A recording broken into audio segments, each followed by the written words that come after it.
Mufariji Primary School from Igembe North, Meru, Muhoroni University Students, I believe, Association from Muhoroni, Kisumu. On my behalf and on your behalf, I welcome our visitors to the House of Parliament and the speakers and public galleries, respectively. Honorable Farah Malim. Mr. Speaker, I rise to oppose the motion. Mr. Speaker, I don't know if my good colleagues in this House understand the implication of these things. This is a very dangerous thing for not only Kenya, but for Africans in general and the continent. Third world people, Africans with values, are running away now from the first world because the first world has become rotten in terms of moral values. They accept LGBT. They allow a situation in which a 10-year-old is asked whether he wants to be a girl or a boy. They have something that they're calling gender neutrality. You're not allowed to go and buy a cigarette if you're less than 18. You can't go and buy drinks if you're less than 18, but you can decide and determine whether you want to be castrated as a man and injected with hormones, and you want to become a woman at the age of 6 or 7. In the process, there are many Africans who had immigrated to the West who are immigrating back. If you ratify this and it becomes part of our body of laws in the country, it means it will be applied here. Because our Constitution, Article 2, I think, Mr. Speaker, you put it very well, says that anything ratified by Parliament forms part of the body of laws of this country. If a parent runs away with his children, daughters, and sons because they don't want to have a sex change and come back to Kenya or Somalia or Ethiopia, it means the school can go to court in the US or in UK or in Holland and say that those children were abducted against their own will, and that's a child abuse, and force us to surrender those children to them. Mr. Speaker, this has got to be opposed in the strongest terms possible. This is a very dangerous thing. Right now, the entire Western world has sent all its guns and said that anybody who does not accept LGBT and gender neutrality for children and is a nation does not qualify for their aid and support. That's why the Vice President of the United States of America, Kamala Harris, is here and is also traveling all over our continent. Mr. Speaker, this is not purely about children and whether children can be taken good care of or not. This is something to do with what the West wants to carry the world in this new world order of their own values, which is contrary to our own values. Mr. Speaker, we should reject this in the strongest term possible because we cannot accept this kind of a situation among our children and our youth here. Look at the double standards. A child of 17 years cannot go into a bar and buy alcohol, but a child of 7 years, 8 years old is told, do you want to become a girl or a boy? And if that child says, I want to become a girl, he is castrated without being irreversibly. It can never be reversed again and injected with hormones to get the breasts to come out and the rest of it. If it's a girl and she wants to become a boy, that's exactly what's happening. Now, because there is this crash, there is this crisis in the so-called developed world, there is going to be an avalanche, a deluge of Africans who have traveled before and settled in the Western world who are going to run back to our continent. They have a right, using their school boards, using their own administration there, using their congresses, to go to court and say that those two parents abducted the children from us in the States and took them away from their own jurisdiction, and then come here and tell them they want to recover those children to be taken back to the States. Mr. Speaker, Members of Parliament, my colleagues, dear colleagues, we reject this in the strongest terms possible. Not only do we do that, we create as members of Parliament town halls and discuss what is happening in the world. Our children are going to be destroyed from our midst. The TikToks, the television, the social media, all those things. We now have got to become the agents to preserve our values and address our constituents in town halls and everywhere else, and create a modicum of decency for those young boys and girls, so that we bequeath to them our cultures and our values. Mr. Speaker, with those few remarks, I oppose this motion in the strongest terms, and I want us all to internalize this and do the needful for our country. Thank you. Cynthia Muge.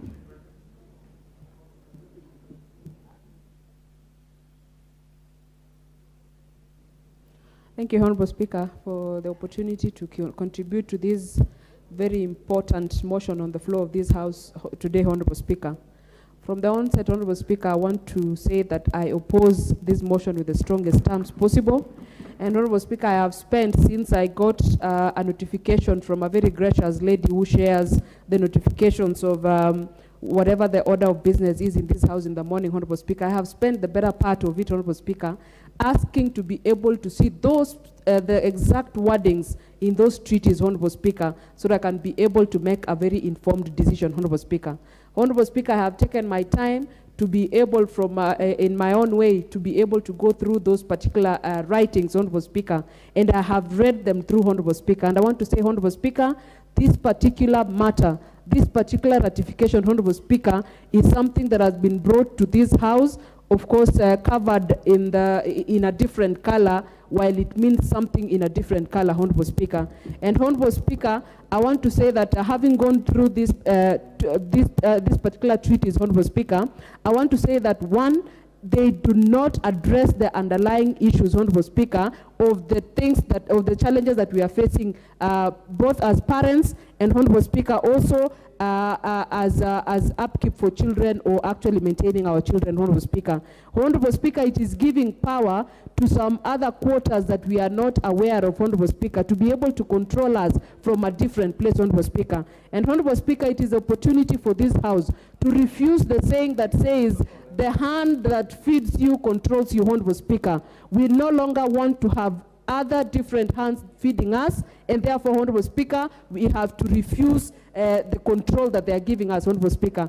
Honorable Speaker, this country has better and more progressive laws, Honorable Speaker, that can be able to protect our parental responsibilities and also our children, Honorable Speaker, in terms of upkeep, Honorable Speaker. So I want to urge all the honorable members of this House that they have been given a responsibility on behalf of the millions of Kenyans out there, Honorable Speaker, to come to this House and legislate on their behalf and make decisions on their behalf, Honorable Speaker. It is therefore, Honorable Speaker, a responsibility to make progressive decisions on this floor of the House on behalf of the people of Kenya. And one of those progressive decisions, Honorable Speaker, is to reject this ratification in totality, Honorable Speaker, so that we can be able to embrace and ensure that we have implementation of our own policies and laws, Honorable Speaker, in this country without borrowing others, Honorable Speaker, that we don't even need. So, Honorable Speaker, I oppose the ratification of these particular treaties, Honorable Speaker, in this country. I thank you, Honorable Speaker, for the opportunity to contribute. Adan Haji Mandera West. Thank you so much, Mr. Speaker, for giving me this opportunity. I also stand to oppose this motion because this is a motion of people who don't want to sire children, but want to manage children, of other people. They themselves, they don't want to sire children. They don't want to have children, but they want to manage and control and mismanage children of other people. We have seen whereby children are taken away from their parents. Children is gift from Allah, from God, that we should be very proud of. parents have a special connection, naturally, a special connection to their children. Such laws, if you read these things in depth, says that your children can be taken away and given to other people or institutions, and therefore be allowed to become what they want to become at their own. But in our African culture, children is God's gift. We are proud of children, and we want to keep our children, maintain them, make them grow so that they can grow looking at our values and our beliefs. Mr. Speaker, sir, supporting children is a mandatory to any parent. Anybody who sires a child is must that he or she should support that child. This issue of saying that children can be supported by other people, not their parents, unfortunately cannot be acceptable. In cases where, by God's grace, parents die and children are left, in the African culture, we have support system. In our today's constitution, we have the children's law, the children's act, which is very explicit and so good. So bringing this foreign ideology of keeping children and sneaking it within our community is to disorient our societies, which I cannot be a party to accepting this or ratifying. We have ratified some of very good laws, conventions. One of them, a very important one, is the Maputo Declaration on Food Security and Nutrition, the Abuja Declaration of Food, on food nutrition, and the Malabo Declaration of giving 10% of our budgets to food production. Let us look at the good conventions that we need to ratify. But when it comes to such, I stand here firmly and oppose. Thank you so much. Wamchomba. Honorable Wamchomba. Thank you. Thank you, Mr. Speaker. I rise to oppose the ratification of the 3 Hague Conventions relating to matters of children. Mr. Speaker, like one of my colleagues has stated, it would have been nice if we were given full disclosure of contents therein. Matters children are sensitive to Kenya, Kenya being a country that has its own baseline cultural practices. Children belong to Kenya and belong to communities. We cannot blindly use the floor of this House to ratify conventions that we do not understand the repercussions. Mr. Speaker, this country has been party to many ratifications that have made us look like we are under new colonialism, where we have given other people an opportunity to look like they are controlling us as a country. Kenyan people are sovereign, and sovereignty of Kenyan people cannot be eroded by such ratifications that are not well informed to the members of this House. Honorable Speaker, we have been following world stories and world news, and we have realized that some of these ratifications that are pushed to us to be members and parties to are not common to other countries that purport to be ahead of us. And therefore, we find ourselves locking ourselves into cocoons of agreements that we cannot be able to remove ourselves from when things go haywire. And therefore, Mr. Speaker, as a mother, as a leader, as an elected woman of this country, whose obligation is to protect the rights and status of children in this country, I strongly oppose the ratification of 3 Hague Conventions relating to matters children. Thank you. Joseph Oyula. Yes, who is raising the point of order? Honorable Member Speaker, for I Sirisia. raised under Order 95, Mr. Speaker, that you call the mover to put, to reply. Thank you. I have already given to Honorable Oyula. Let him make his contribution. Then I'll put the question as to whether the mover should reply. Honorable Oyula, I will not deny you the opportunity I've given you. Thank you, Mr. Speaker, for giving me this opportunity to also contribute to this motion. Mr. Speaker, I rise to strongly oppose ratification of the 3 Hague Conventions relating to matters of children. Mr. Speaker, let us not allow international organizations to give us directions on how to handle the affairs of our children. We are going, if we ratify this, Mr. Speaker, we are going to give foreign courts jurisdiction over the children of Kenya, which is not right. The children of Kenya are guarded by enough laws that were passed by this parliament. So we should not, Mr. Speaker, accept any laws from outside to subject our children into activities that are not normal to the African culture. Mr. Speaker, we shall be subordinating our Constitution, the Children's Act, and other laws we have passed related to children by accepting these laws, Mr. Speaker. So, Mr. Speaker, I strongly oppose the ratification of these laws. Thank you.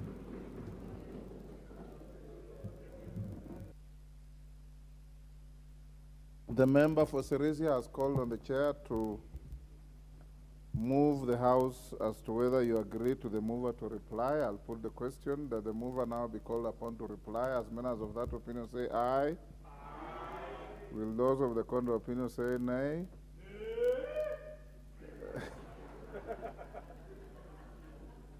The mover, the ayes have it, the mover shall be called upon to reply.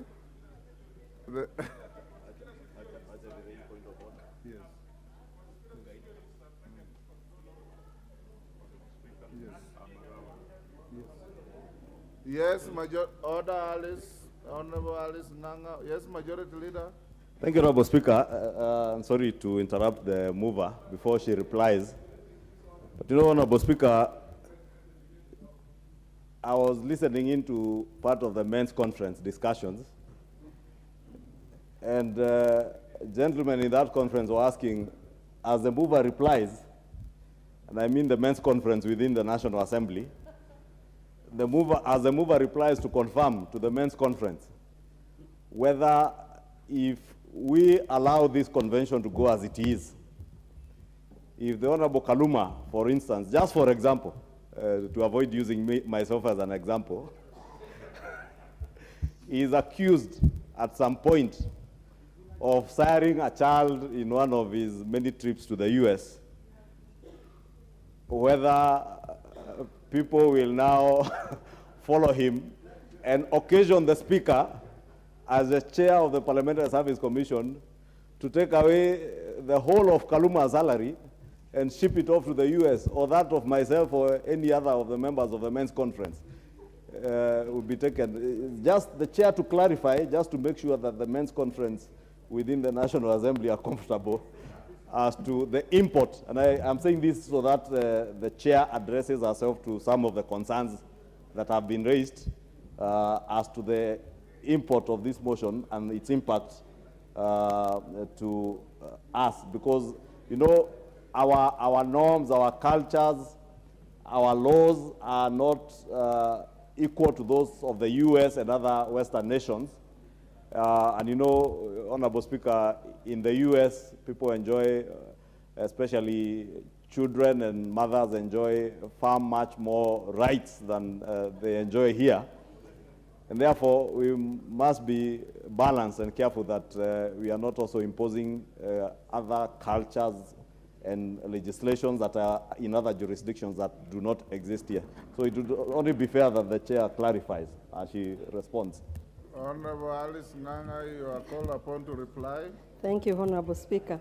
Honorable Speaker, I rise to thank all members who rose yesterday and today to contribute to this debate on adoption of the report of the Committee on Social Protection on the ratification of the Hague Convention on Civil Aspect of International Child Abduction, B, the Hague Convention on Jurisdiction, Applicable Law, Recognition, Enforcement, Cooperation in respect of parental responsibilities and measures for the protection of children, and C, the Hague Convention on International Recovery of Children's Support and other forms of family maintenance.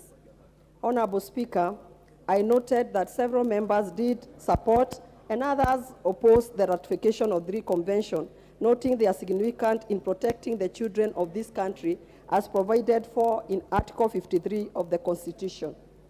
Honorable Speaker, I noted yesterday Honorable Ouda and Honorable Karuma did raise several issues, including the question of why, as a country, we need to ratify the convention in light of Article 53 of the Constitution, which already provide for the rights of the children and recently enacted the Robust Children Act of 2022.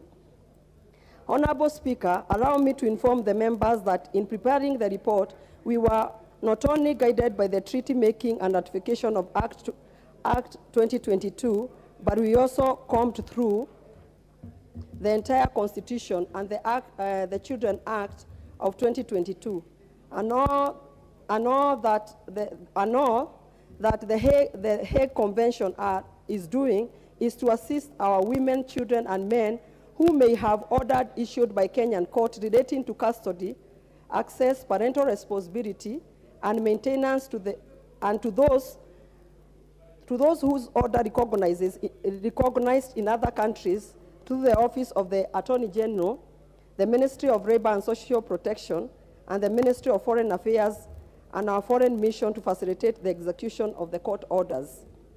The conventions are therefore in compliance with the Constitution and the United Nations Convention on Children's Rights, which as a country we are member.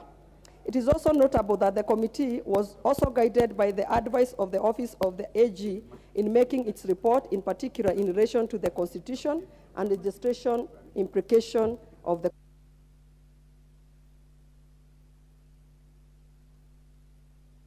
Have you lost your microphone?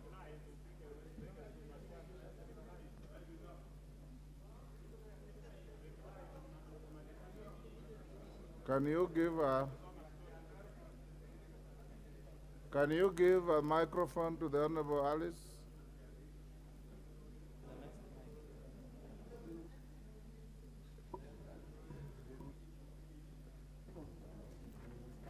Thank you very much, Honorable Speaker. Honorable Speaker, finally, our decision to recommend the ratification of the three conventions was not just guided by the mere fact that the other countries have ratified. We examined the convention versus the requirement of the Treaty Making and Ratification Act 2012. The Act has 16 listed requirements which guided the ratification process, including the views of the public, national interest, constitutional implication, and obligation imposed on the Kenyan by the treaty. This must be adhered to before a convention finds its way here and is ratified.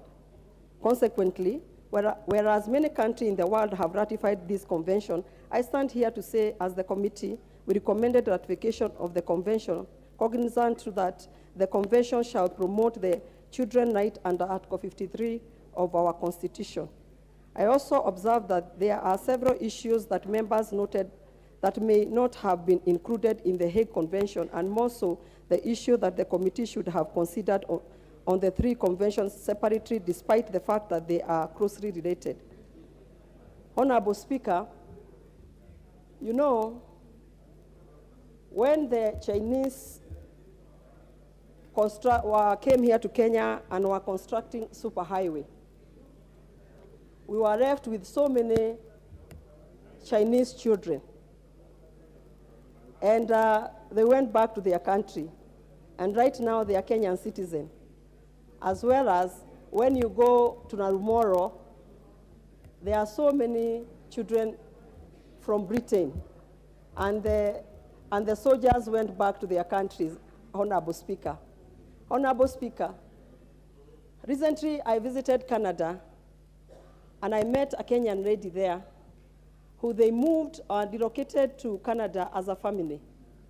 And Honorable Speaker, as they went there as a family, the man decided to come back to the country of origin, which is Kenya, and left the wife and the children back in Canada, and the wife was not working. All what these treaties are saying, Honorable Speakers, is we take good care of our children. And I'm telling men in this house, don't be afraid. Maybe you went there, Honorable Karuma, and you left some people in Britain or in America, in a right note, Honorable Speaker, and you are worried what Wazungus will do to you once these treaties and conventions are passed here at the floor of the House. And I want to say, Honorable Speaker, it is all about protecting our children. If you are not guilty, I don't see why you are afraid for this treaty to pass. If you know you are very honest and a good man, let us pass this treaty to protect our children. Furthermore, these children are your blood. Whether you are told to take responsibility of them, there's nothing wrong with that. They are just telling you, give them maintenance, make sure that the way you treat your child in the house is the same way your child somewhere is being treated.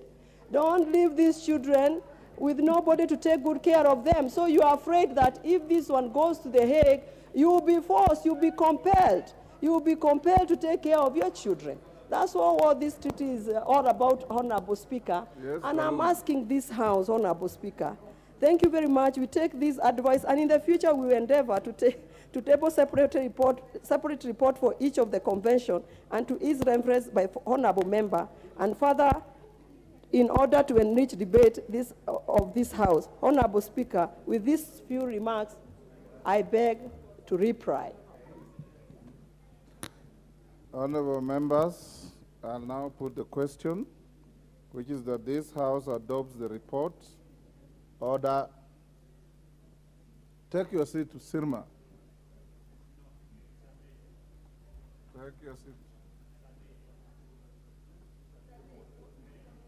Honorable members, I'll now put the question, which is that this House adopts the report of the Departmental Committee on Social Protection on its consideration of the ratification of the Hague Convention on Civil Aspects of International Child Abduction, the Hague Convention on Jurisdiction, applicable law, recognition, enforcement, and cooperation in respect of parental responsibility and measures for the protection of children, and the Hague Convention on International Recovery of Child Support and other forms of family maintenance, laid on the table of the House on Tuesday, 25th April 2023, and pursuant to the provisions of Section 8.4 of the Treaty Making and Ratification Act 2012, approves the ratification of the following Hague Conventions.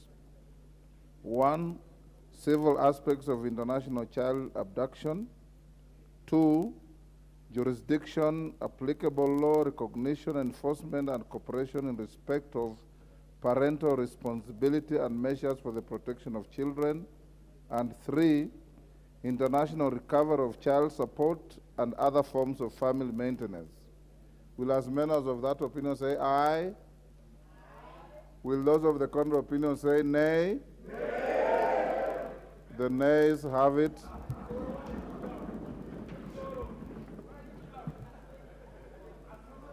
Honorable members, Honorable Majority Leader, if you listen to the contributions, I looked at the Hansard last night of Honorable Kaluma, this afternoon of Honorable Bukose and Farah, you may very well have to look at the Ratification of Treaties Act and the standing orders and see whether in ratification of treaties you conform to lawmaking through public participation or not.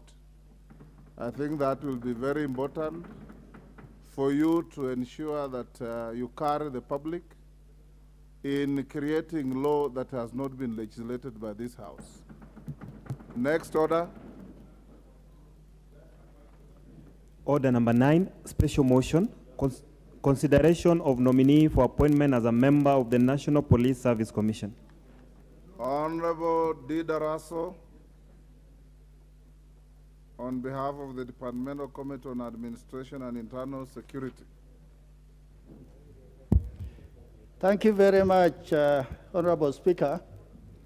I want to thank members for rejecting that the convention that we find is contrary to our customs, laws, ethos, and everything that is an African.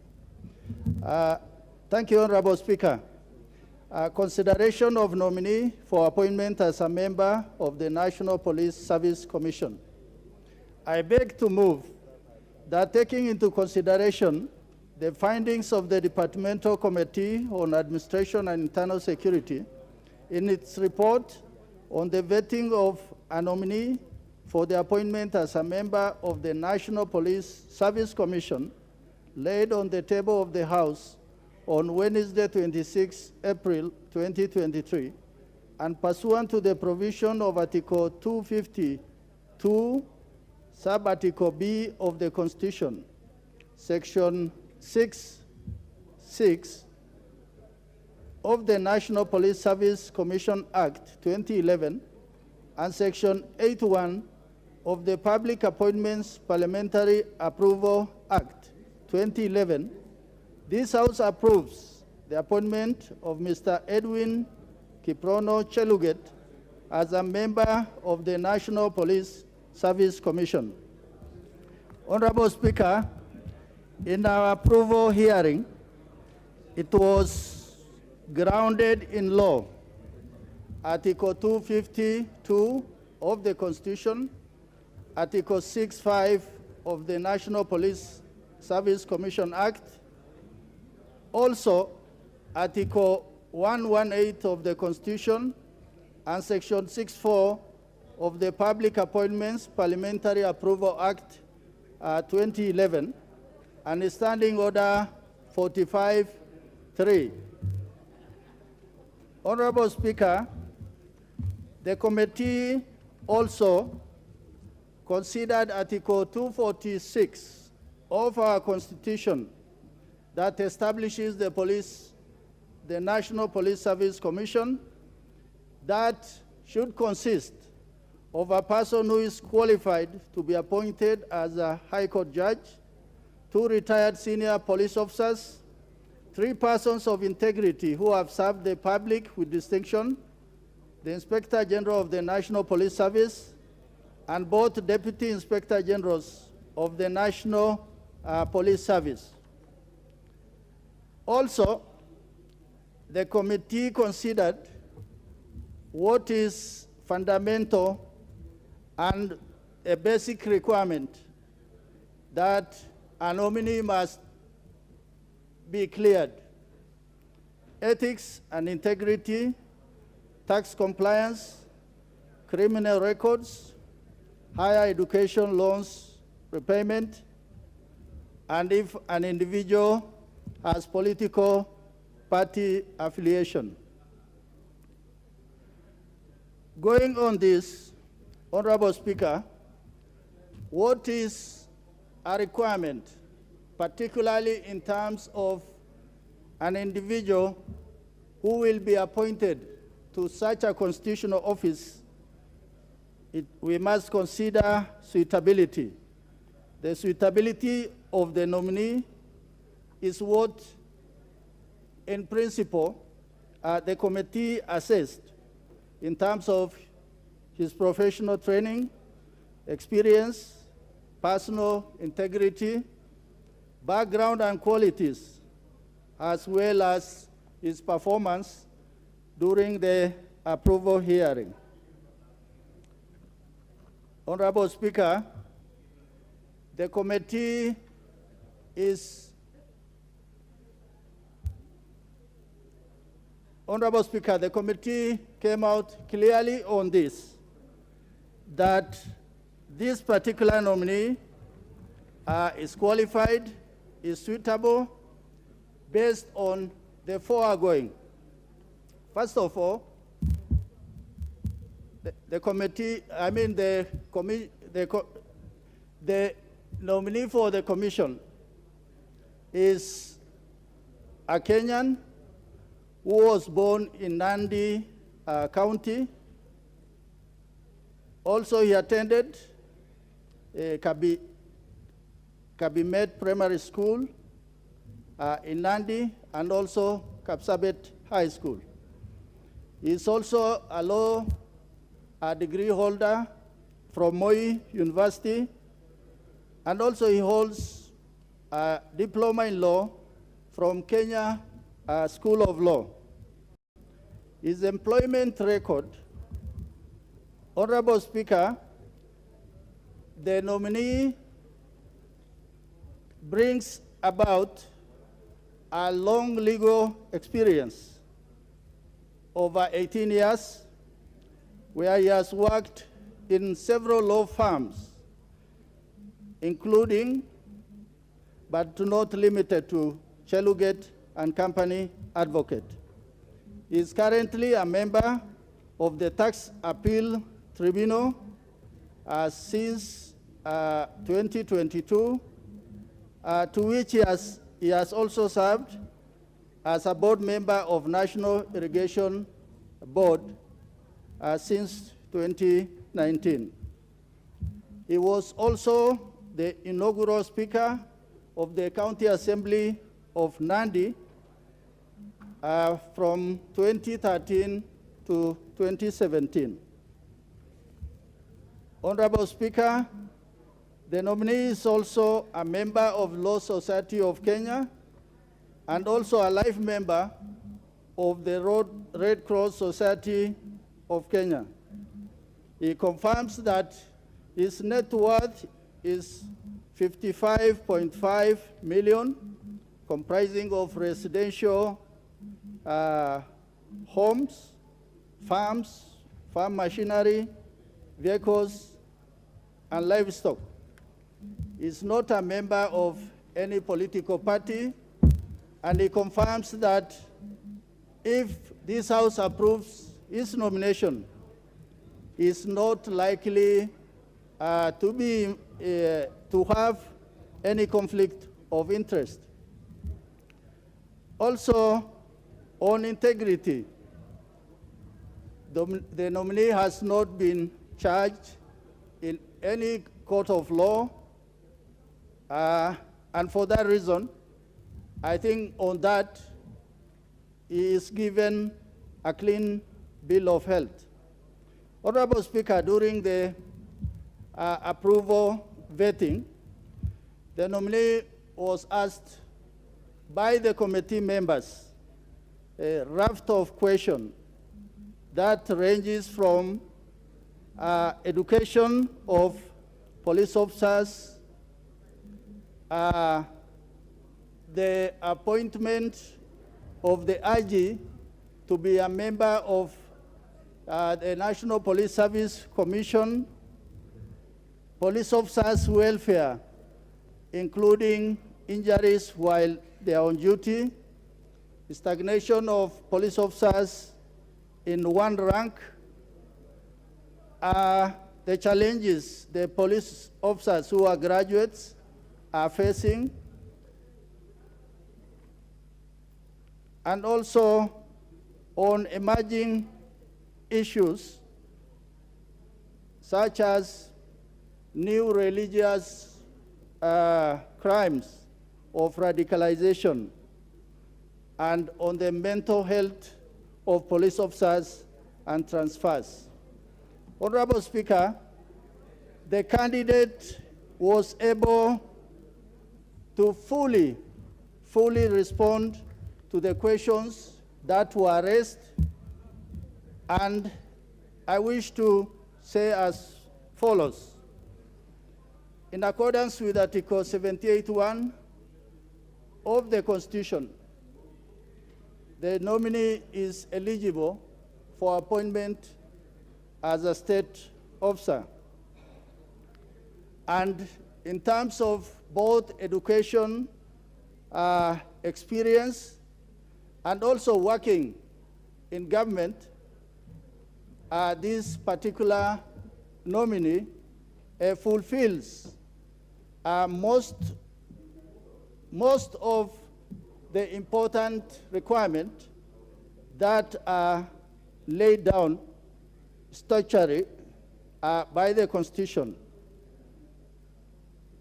That also the nominee meets the requirement of Chapter 6 of the Constitution on leadership and integrity.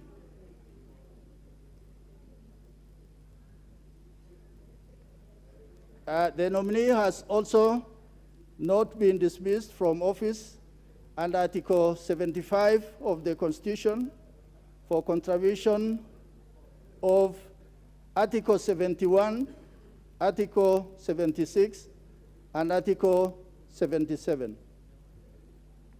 Therefore, Honorable Speaker, with those, the committee is of the opinion that this particular nominee fits the requirement for the office for which he has been nominated, and recommend that the House approves this nomination. I wish at this point, Honorable Speaker, to ask Honorable George Kaluma to second. Proceed, Honorable George Kaluma. Thank you, Honorable Speaker. Honorable Speaker, I sit in the Committee on Administration and Internal Affairs, which vetted the nominee, and I did make it clear that I was not just impressed by his knowledge of the matters falling under the charge of the National Police Service Commission, but also as the passion to serve the country in the capacity of nomination, Honorable Speaker. Honorable Speaker, I happen to have known the nominee from the time I was leaving the university. The nominee just joined university when I was leaving the university. And even at that very point where we were struggling to know freshers, he struck me out as a person who can be not only capable but also can lead. So that in terms of the requirement of the law, Honorable Speaker, the nominee is overqualified. We are required to confirm whether the nominee has attained the number of years in legal practice that would enable him to be a judge of the High Court. And what is required by the Constitution, Honorable Speaker, is 10 years. The nominee is in his 18th, going to the 19th year of practice. And most interesting, Honorable Speaker, it has been indicated in the observations, the various law firms in which he has served. Firms which are not the so-called river road firms or ambulance chasing firms, but firms which have been engaging very meaningfully in, servicing Kenyans through the legal sector. The nominee has been a member of the Tax Appeals Tribunal. Tribunals under the Constitution and the law, Honorable Speaker, are now part of the judiciary. So this is a person who has also served in judicial capacity. The nominee is the first, for those members who never listened to the mover, this nominee is the first Speaker of Nandi County. And I had occasion to, and so he had the knowledge of even the legislative processes to help the county assembly, work through its inception. Honorable Speaker, I met this nominee in a media debate one time. And those who have met him, though it's very rare in media, will confirm to you, this is not only a person who is deeply knowledgeable, but he's also very passionate and patriotic about the country.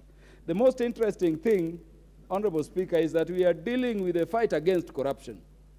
And let me commend the nominating authority for the first time on this. We've had questions about people who have been nominated and people who are serving in public offices, people who lack integrity, people who are faced with corruption. How beautiful, therefore, can it be, honorable colleagues and honorable members, that it is being confirmed to us that this is a person who, despite having served as an advocate for 18 years, has not just been convicted, but has never been charged before any court of law. The stamp of authority is being given to his integrity by EACC, which confirms no issue. Higher Education Loans Board has confirmed, and everybody else has confirmed. I wanted to, not to take much time, Honorable Speaker, to emphasize the fact that while approving this nominee, we remember as the House the critical functions served by the National Police Service Commission. Honorable members may not know, but the police service does not recruit police officers. It is the National Police Service Commission that recruits. The National Police Service Commission is the one that promotes. The National Police Service Commission is the one that deals with issues of transfer of officers as ultimate mandate. The National Police Service Commission, honorable members, deals with disciplinary control. Where you have an officer from your constituency who is being removed unfairly, it is this commission you go to. And therefore, I stand in support to say that having a person who has sat in judicial authority in the tax tribunal, and you know the work of that tribunal, having a lawyer of 18 years practice, mainly on matters human rights and labor and employment issues, you have the right candidate to join other Kenyans in serving that commission, more so when we are dealing with these challenges, Honorable Speaker, which make us question whether we should be recruiting new officers like the Shakahola things. I therefore rise in full support, and I urge the honorable members to give their stamp of approval or approve this nominee for the appointing authority to proceed as by law required. I therefore second, Honorable Speaker.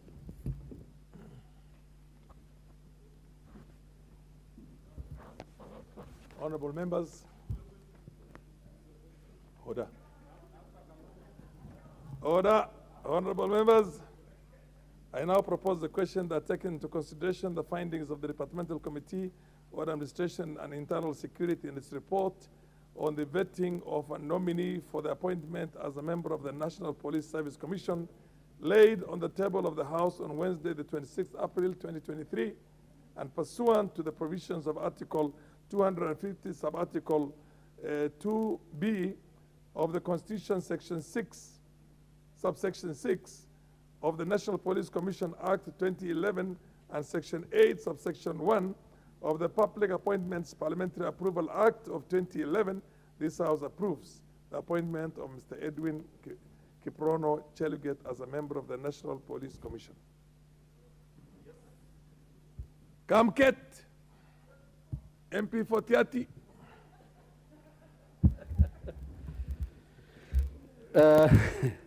Thank you, Mr. Speaker. Mr. Speaker, I rise to support the motion. Mr. Speaker, Edwin Kiprono Cheluget is a pioneer speaker for Nandi County Assembly, just like I was the pioneer speaker for Baringo County Assembly. I had occasion, Mr. Speaker, to interact with the nominee for a period of 5 years. And in that period, Mr. Speaker, Mr. Cheluget came across as indeed a man of integrity.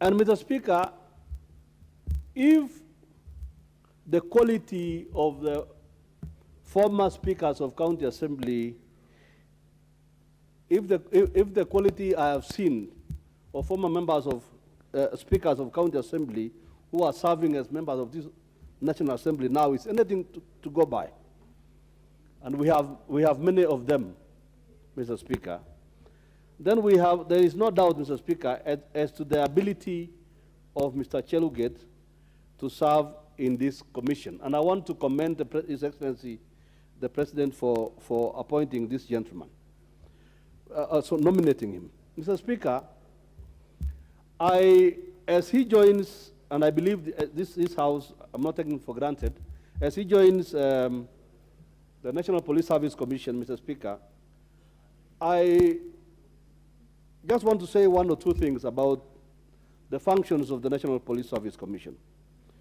Mr. Speaker, I would like my friend, as he joins, to go and be part of the reform process and help to remove the bad name that has been associated with our police officers. Remove, Mr. Speaker, along with the other commissioners, and try to clean the image, that soiled image of police officers, the image of corruption, the image of all the superlatives that have been associated, negative superlatives associated with the police service. And Mr. Speaker, I believe that with the approval of this House, Mr. Cheluge, therefore, will given the experience he has in the legal profession, the experience he has had even in being a Speaker of the Assembly, he will be able to do a good job. And therefore, Mr. Speaker, without spending too much time, I totally support and approve this gentleman. Thank you, Mr. Speaker. Majority Leader. Thank you, Honorable Speaker. And I also rise to support this report by the Committee on Administration, National Administration and Internal Security on the approval of Mr. Edwin Kiprono Cheluget. And as members will see from the report, Mr. Edwin Kiprono is a gentleman who, from his qualifications and even from what transpired in the committee during his vetting, seems like a person who has the capacity and ability to serve as a commissioner in this commission. Honorable Speaker, this is a very important commission, especially to our servicemen, our uniformed officers serving in our national police service. And many a times, Honorable Speaker, our officers are vilified, and nobody remembers to acknowledge the difficult terrain they work under when they are fighting bandits in the North Rift and other areas, the difficult circumstances they have to work under when they have to dig up graves of people who died months ago in Shakahola and other areas, when they have to retrieve bodies of accident victims, at times, many a times, even without the requisite protective gear.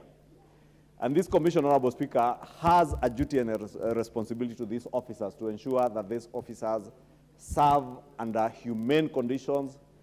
They are well housed in housing that is humane and habitable for human beings.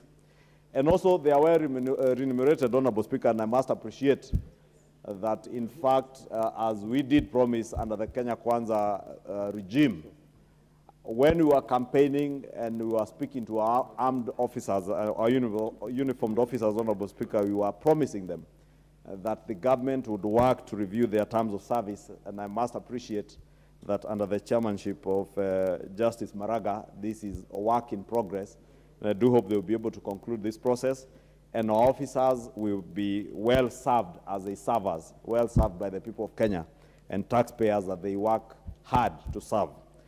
Honorable Speaker, even us here as members of Parliament, all of us are under the protective arm of our officers, and we have a duty also to respect them and honor them for the services that they give to us and to the people of Kenya. And that, Honorable Speaker, goes for everybody, members of the public, us as leaders. We must all honor and respect our officers, even as they carry out their mandate. Whether the officer is guarding that bank that is holding your millions and a lot of your valuables, whether it is an officer guarding your home, Honorable Speaker. And that's why, Honorable Speaker, yesterday I was really perturbed. And I have to apologize on behalf of the people of Kiambu because we sired one of our sons who was fortunate and privileged to serve this country as a president for 10 good years, and also served as a commander-in-chief of all the armed forces, including our policemen. Therefore, I was really perturbed yesterday, Honorable Speaker, when I saw the former president reduce himself to the point of commandeering goons to chase away policemen who are carrying out their mandate as uniformed officers. And I would really, even as I apologize on behalf of the people of Kiambu and many other leaders. Honorable Kajwang, what's your point of order? Mr. Speaker, you know, the member from Kikuyu is a veteran member here. he knows that when he brings individuals in disrepute, he must have a substantive motion. And I've heard him over and over, every time, berating this individual in this country. There is only one person we know within the description that Honorable Member from Kikuyu is alluding to. So it cannot be that just because he has not mentioned a name, he has given us sufficient facts to know the person he's referring to. We know that he knows very well. Is it in order that the member from Kikuyu can, order, Honorable Kajwang. without bringing a substantive motion to discuss? Order. Can you wait for communication from the chair? Under what standing order would you say he made a mistake? Because the substantive motion is if the member is a member of the parliament, of the house. No. Mr. Speaker. Under what standing order? Under what standing order? I may not give you, because I don't have the standing orders in my hands, but I can tell you, Mr. Speaker, that you cannot discuss even someone who is not a member of this house, who does not have a right to respond adversely without proper. Honorable yes. Otieno, Honorable. No, not Otieno Kajwang. This is TJ sorry. Kajwang from Ruaraka. I know that you served with Otieno Kajwang. That was my brother, and we served together in Parliament, and very close. And my age mate, yes. But so the clerk at table is helping you with that standing order, but no, it's not helping you, it's helping you. Well, it's not helping me, it's helping you. Well, he's raising it, and I know that you cannot discuss a person who does not have a right to respond in this house in an adverse manner without giving a proper Order. The people, honorable members, the personalities or the offices that you cannot discuss without a substantive motion here are clearly spelled out in the standing orders. And unless those provisions have changed for the period I was out of this house, I don't think what you're saying is correct. But in the meantime, while the clerk is assisting you, or if I'm wrong, me, then let him continue with his contribution. Proceed, Ichungwa. Order. Thank you, Honorable Speaker, for protecting me from the Honorable TJ. And I see he's very unsettled. I don't know why he gets very unsettled when we discuss. Proceed. And Honorable Speaker, I said it is my person who was perturbed, and I'm certain very many other Kenyans who honor and who respect our police officers. And it doesn't matter, Honorable Speaker, that's what I was saying. Whether I am a member of parliament, whether you are a president, whether you are a governor, those officers also serve you. And therefore, it behoves on all of us as leaders to set an example to the people that we lead. The Honorable Majority Leader, I have put that to rest, and I've said, your private matter is what cannot be discussed. Your public conduct can be discussed by this House unless you are a member of the House or other officers, a head of state from another country, and all of them are there in standing orders. So you go through the standing orders and get ourselves acquainted. So you have no problem in discussing the public conduct of anybody who is not a member of this House and who does not fit any of the provisions in the standing order. Thank you, Honorable Speaker, for that guidance, and it is indeed true. That's why I was wondering why my brother was getting very jittery, because these are things that are in the public domain, Honorable Speaker. And it is true, I saw the former president act in a manner I have never seen any other former head of state and former commander-in-chief of the armed forces and our disciplined forces, including the police, conduct himself in such a manner, Honorable Speaker. And therefore, that's what I was saying. We must, as leaders, because tomorrow the Honorable TJ Kajwang could be our next president, who knows, in 2032. And we will expect that when he also retires from office, he will act with the dignity that he carried when he was in office. He will respect the officers who were under his command, whether he's in office or out of office, and that's what I was saying. even ourselves as members of parliament, the fact that we are now here approving the appointment of a commissioner to the National Police Service Commission, we must lead from the forefront, Honorable Speaker, in honoring the officers who will be served by this commission, so that, Honorable Speaker, we are certain that this commission also serves. What's your point of order, Honorable Kajwang?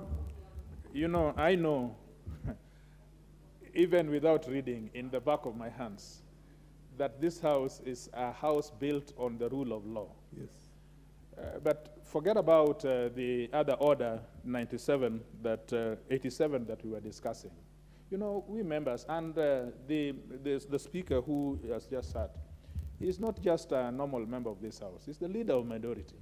So he needs to present himself with a lot of decorum and with a lot of circumspection when he goes about things. What is out of order, Honorable Kajwang? Is it in order, and I rise under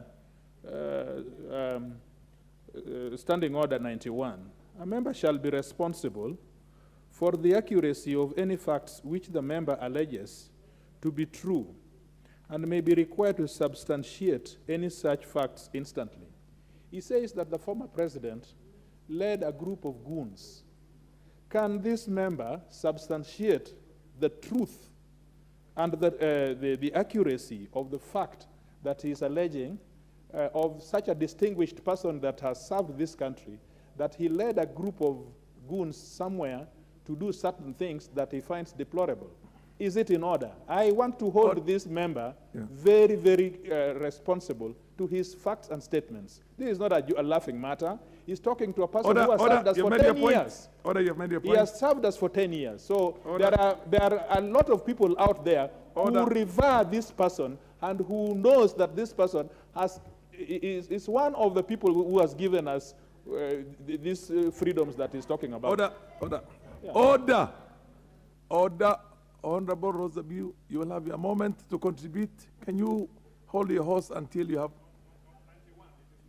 Order, honorable members. Honorable members,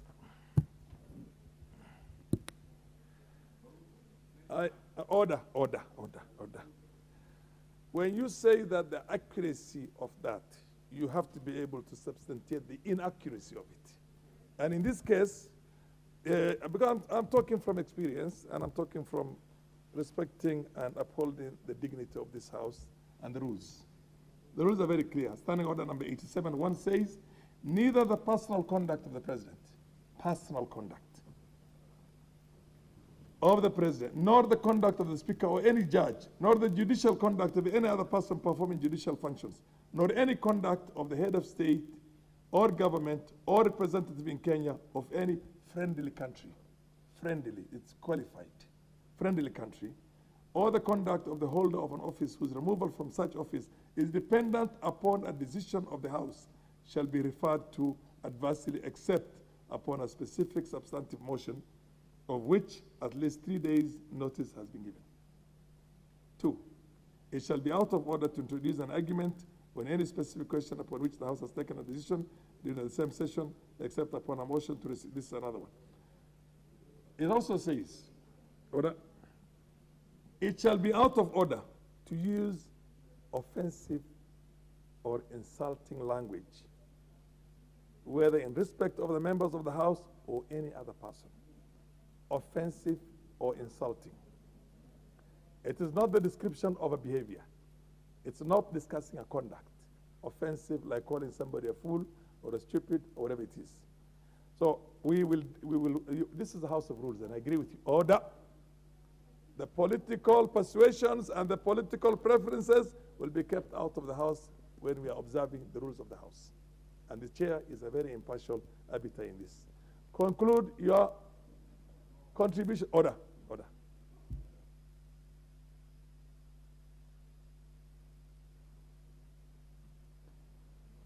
Thank you, Honorable Speaker. You have, I will not say you have come of age. You have always been of age, Honorable Speaker, and thank you for protecting me from the Honorable TJ Kajwang. And I must appreciate the incessant interjections by the Honorable Kajwang was to derail us from pointing out to the people of Kenya that they are indeed things that are being done by people who should not be doing those kind of things. And therefore, thank you, Honorable Speaker, because the office of a former president, and maybe the Honorable TJ Kajwang could be in the same shoes with the holder of that office, or former, that he is here to appreciate that he is now a former president. There is now a sitting president. And therefore, the sitting president is now the commander-in-chief. And therefore, it is only the commander-in-chief who can command forces, including those of our police service. What is the relevance of that information you are giving right now on the motion before the House? Commander-in-chief. And therefore, this commission, Honorable Speaker, serves to oversight the work of those forces and servicemen, Honorable Speaker.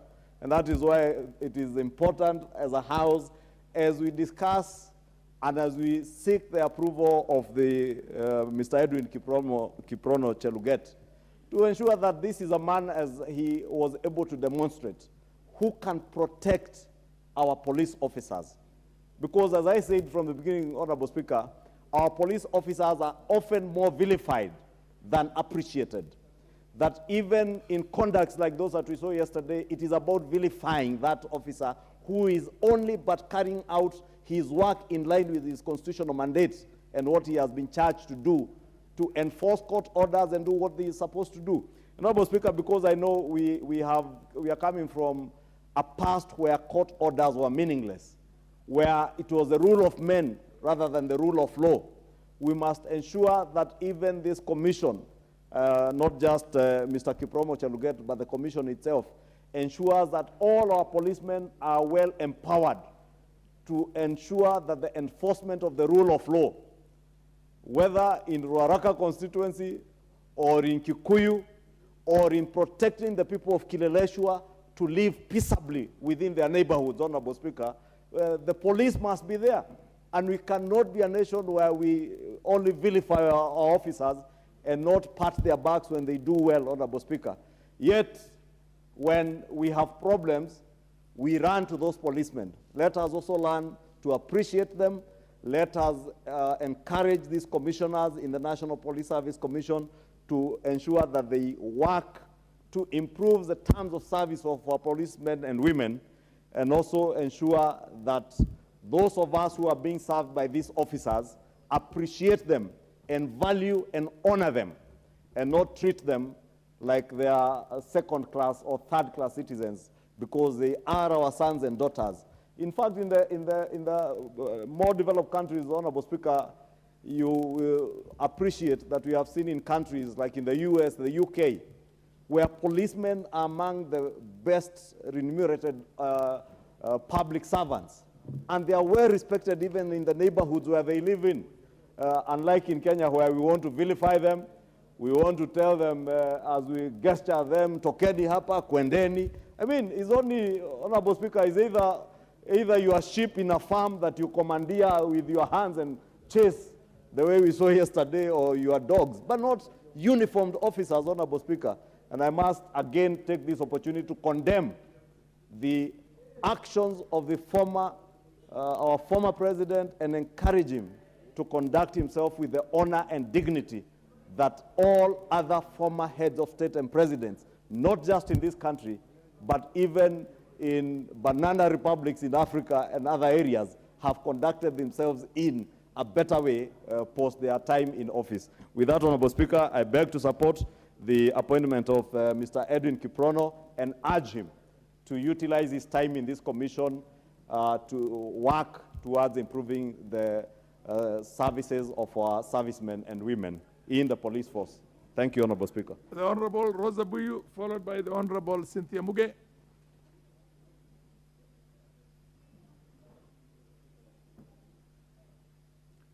Can you give the microphone to the Honorable Rosa Buyu? You don't have a card? Okay, give her the mic. Thank you, Mr. Speaker, for indulging me. Mr. Speaker, first of all, before I wish to say that I'm a member of the SAID committee whose report is being discussed this afternoon. And First of all, I'd just like to thank the former president for leaving this country intact and for leaving intact the commissions as spelled out in the Constitution that has now given us the opportunity to actually interview the nominee and pass the report that is indeed qualified to fill in the position as a commissioner in the National Service Commission. Mr. Speaker, the reason why I say this is currently the Constitution is at a big risk. Mr. Speaker, when I put the question to the nominee, I was impressed by his answer. When I asked the nominee that currently in the face of demonstrations and picketing, we've seen what the police is doing, breaking the picketing and demonstrations, using violent means against the demonstrators. What, therefore, would he do to ensure that the Constitution is upheld and picketing that is articulated in Article 37 is actually effected? The nominee was honest and open, and the nominee said that given an opportunity to serve in the Police Service Commission, he would ensure that it stick to the letter of the Constitution, and he would ensure that peaceful demonstrators or people who are picketing peacefully would not be violently attacked by anybody, and by least of all, the police. Mr. Speaker, for that reason, I gave him my vote, and again this afternoon, I'd like to say that I'm happy that I did give him my vote. I support the report once again. Thank you, Mr. Speaker. Honorable Muge, Cynthia, followed by Jessica Mbalu. Thank you, Honorable Speaker, for giving me an opportunity to also make my contribution to the report that has been brought by the Committee on Administration and Internal Security regarding the nominee for NPSC, Honorable Speaker. Honorable Speaker, I want to say that I know the nominee, Edwin Cheluget, at a personal level, Honorable Speaker, having been a member of the County Assembly of Nandi, where he served as the first Speaker, Honorable Speaker. Honorable Speaker, I would want to say that I can attest to his success and his ability to be able to deal with administrative issues in any institution, Honorable Speaker. Having been the pioneer Speaker of the County Assembly of Nandi, he was able to put in place so many structures, Honorable Speaker, that ensure that there was a smooth operation of the County Assembly. Honorable Speaker, if you are able, if you get an opportunity to speak to the members of the County Assembly, the first County Assembly of Nandi, they speak highly about the Honorable Speaker Edwin Cheluget, who is a nominee of the Commission, Honorable Speaker. Honorable Speaker, he was able to look at the welfare of those members. He was able to guide the House and steer the House to making the very first rules and regulations, Honorable Speaker, and legislations that governed the County of Nandi. Honorable Speaker, on that note, Honorable Speaker, I can be able to say that I'm confident in his ability to be able to steer the same institution that he has been nominated as commissioner in the different ways and in the responsibilities that are vested upon him as a commissioner, Honorable Speaker. Honorable Speaker, the said person is a knowledgeable person. He is not involved in any corruption, Honorable Speaker. Honorable Speaker, this is one gentleman that can easily be present and you do not notice that he's present, Honorable Speaker. I come from the same constituency as him. He comes from Kumosop constituency, of course within Nandi County, which I am his woman representative, Honorable Speaker. He is one person that is really approachable. He's one person that listens, and he's one person that his words are fewer, Honorable Speaker. And in this particular capacity, Honorable Speaker, I think someone who has fewer words and when they say them, they mean them, Honorable Speaker, is really suitable for this particular position. So, Honorable Speaker, I want to say that the member, Honorable Speaker, Cheluget, having gone to Kapsabet Boys, you know what it means, Honorable Speaker, in Nandi County to go to Kapsabet Boys. Anyone and most, if not all of them, Honorable Speaker, who went through Kapsabet Boys are people of substance, Honorable Speaker. You are aware that the Kapsabet Boys produced the second president of the Republic of Kenya. It has, again, Honorable Speaker, produced another president. Honorable Speaker, this is substance, Honorable Speaker. This is a great man and a person whom, when given a responsibility, he actually delivers, Honorable Speaker. So, Honorable Speaker, I want to say that I am sure he will be able to ensure that there is efficient, there is effective and professional kind of manner in the service, Honorable Speaker, while they offer their services to the people of Kenya. So, Honorable Speaker, coming from his place and knowing him, I want to assure the honorable members that this is one of the most correct choices and appointments that the appointing authority has made, Honorable Speaker, and he's suitable for this job, just like the committee has spoken, Honorable Speaker, conclusively that he is able to do this job and that he is equal to the task. I support this particular report in its entirety, Honorable Speaker, and I urge all the honorable members to be able to support it, Honorable Speaker, so that we have the police service up and running, because we have many issues to sort out as a country. Thank you, Honorable Speaker. Honorable Mbalu Jessica, followed by the MP for Mosop, Abraham Kirwa. Thank you, Honorable Speaker, for the opportunity. Honorable Speaker, I rise to support the report by the Department of Committee on Administration and Internal Security with the appointment of Mr. Edwin Kiprono Cheluget as a member of the National Police Service Commission. Mr. Speaker, I may not want to say, like my honorable member, I do not know him as a person. And I must congratulate her that our nominee comes from county. Mr. Speaker, having listened to the mover of the report and also the seconder, especially Mr. Kaluma, Mr. Speaker, I am convinced. Again, I've gone through the report of the committee, the findings of the committee, and I'm convinced that this nominee is suitable for the position. So, Speaker, he has a diploma in law, and for a service commission, police service commission person, a nominee, this is very important. Having served as a speaker of the 90 county, he understands the constitution very well, Mr. Speaker. So, Speaker, you know, being a speaker and where you are sat, how informed you are supposed to be, and you are.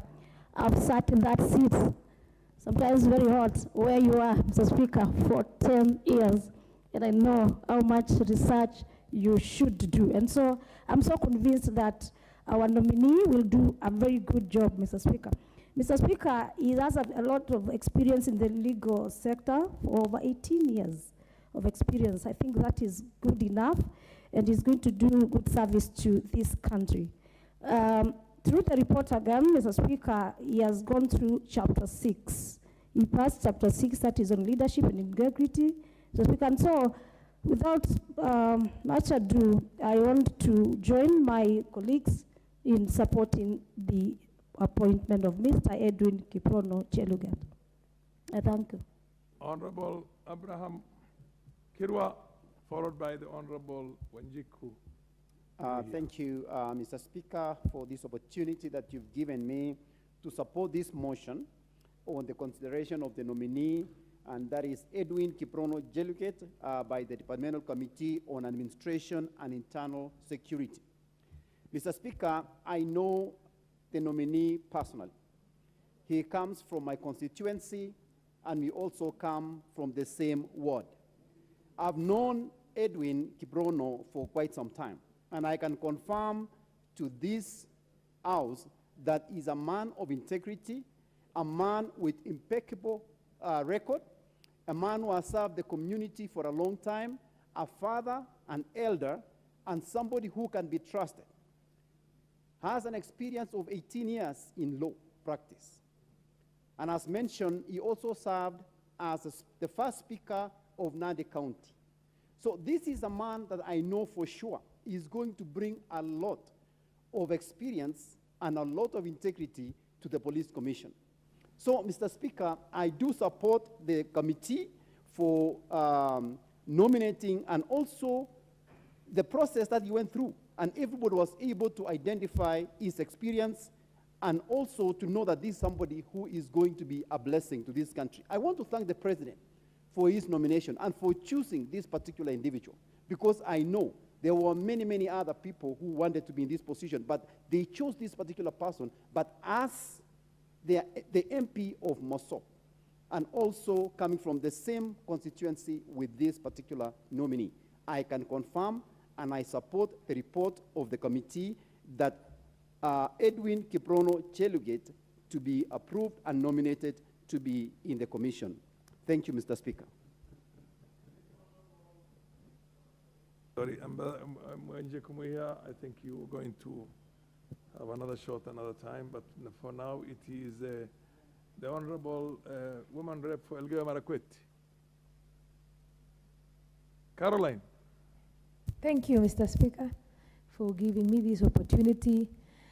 First of all, I am a member of the committee, the Administration and Internal Security Committee, and I can attest before this house that Kiprono Cheluget indeed deserves the job. In the past, Madam Speaker, we've had the police complaining so much about the National Police Commission. And I think this particular gentleman, having interacted with him, is a very disciplined guy and is somebody who is capable. And as you've heard some other members saying, his integrity and character is unquestionable. Mr. Speaker, going forward in Kenya, we need such people in this republic whereby people are not pushed by money, but people who are pushed by the urge to serve the people of the Republic of Kenya. This is someone whom I believe is the right person to reclaim the dignity and the respect the service deserves. There has been so many complaints in the police service that at times people don't get promotions that they are supposed to be, or some transfers are done maliciously, but you find that such a person who's been tested before and has unquestionable integrity with zero corruption can bring the sanity the police service deserves. I hereby, Mr. Speaker, want to support the committee. Thank you. Is the Honorable Onyango Oyo, MP for Mohoroni. Thank you very much, Honorable Speaker, for catching my eye. Mr. Speaker, I also want to add my voice to this proposal, given that the said lawyer, Honorable It's the member who catches the Speaker's eye. It's not the other way around. Yes, the Speaker does sorry, not catch your eye. For you to take notice. Okay, proceed. Thank you. The lawyer comes from my neighborhood, and a few cases we had joint deliberations, things to do with the sugarcane plantation, and I noticed him as a very mature person. I want to say that as he walks into this office, I want to urge him to be very careful because the police have a lot of demands. Today they are living in very horrible state. The graduates are down, they have not been graded properly. The police housing has never always been said, they've never been implemented. The salaries are not very commendable. And then the police as a force is also an eyesore because every visitor who comes to Kenya finds fault with the two people, with the immigration officer and the police officer. So how I wish that the said lawyer comes in with some magic that will help us tame the so-called corruption in the police force, such that the part of the subjects that can be taught in Kiganjo should include on police resisting attempts to be bribery, which is, otherwise, I want to think that he's a very good man. From the hindsight, I thought that there was something called regional balancing. And given that the CEO of the said police, National Police Service, who was named the other day, also almost come from there, and this one. But given his record, I will forget about that and support that he should be given the job. Thank you. The MP for Mbere North, Geoffrey Ruku, followed by the woman rep for Busia, Catherine Omanyo.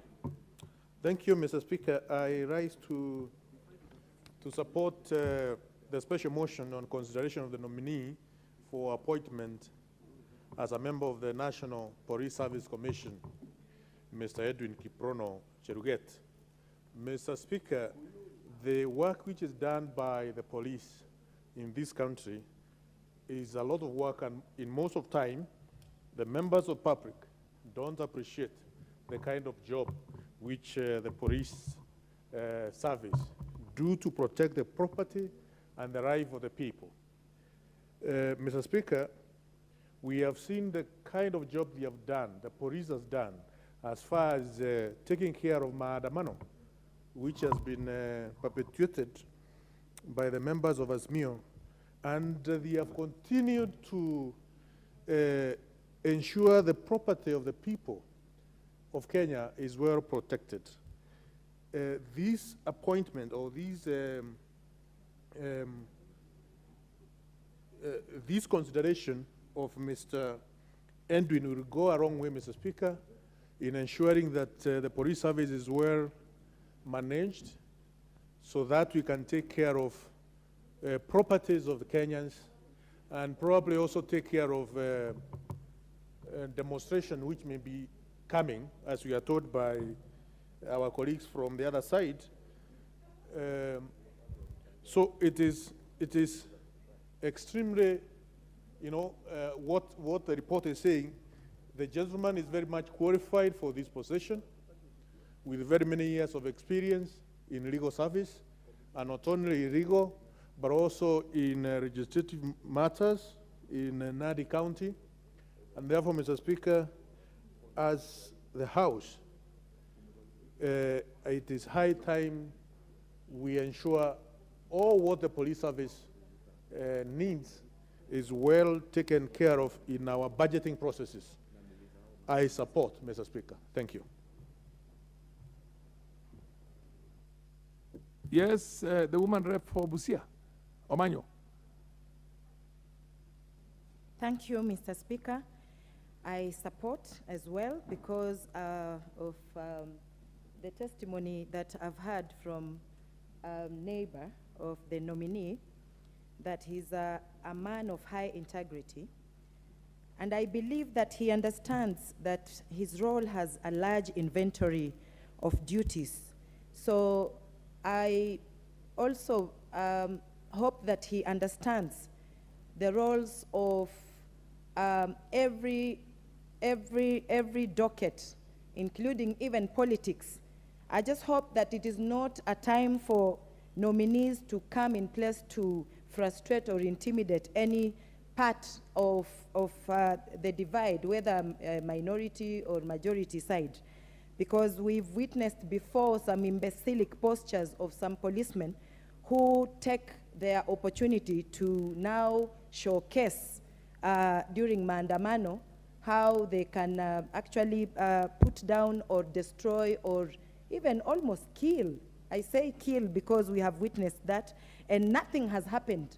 So a man of such integrity should put the police department in a place of admiration. If you look at the list of most corrupt, this docket is up there. I think it is number 1. So we need to see a lot of changes and not biased kind of leadership in him. And we need also to see that he is going to prevent corruption by all means.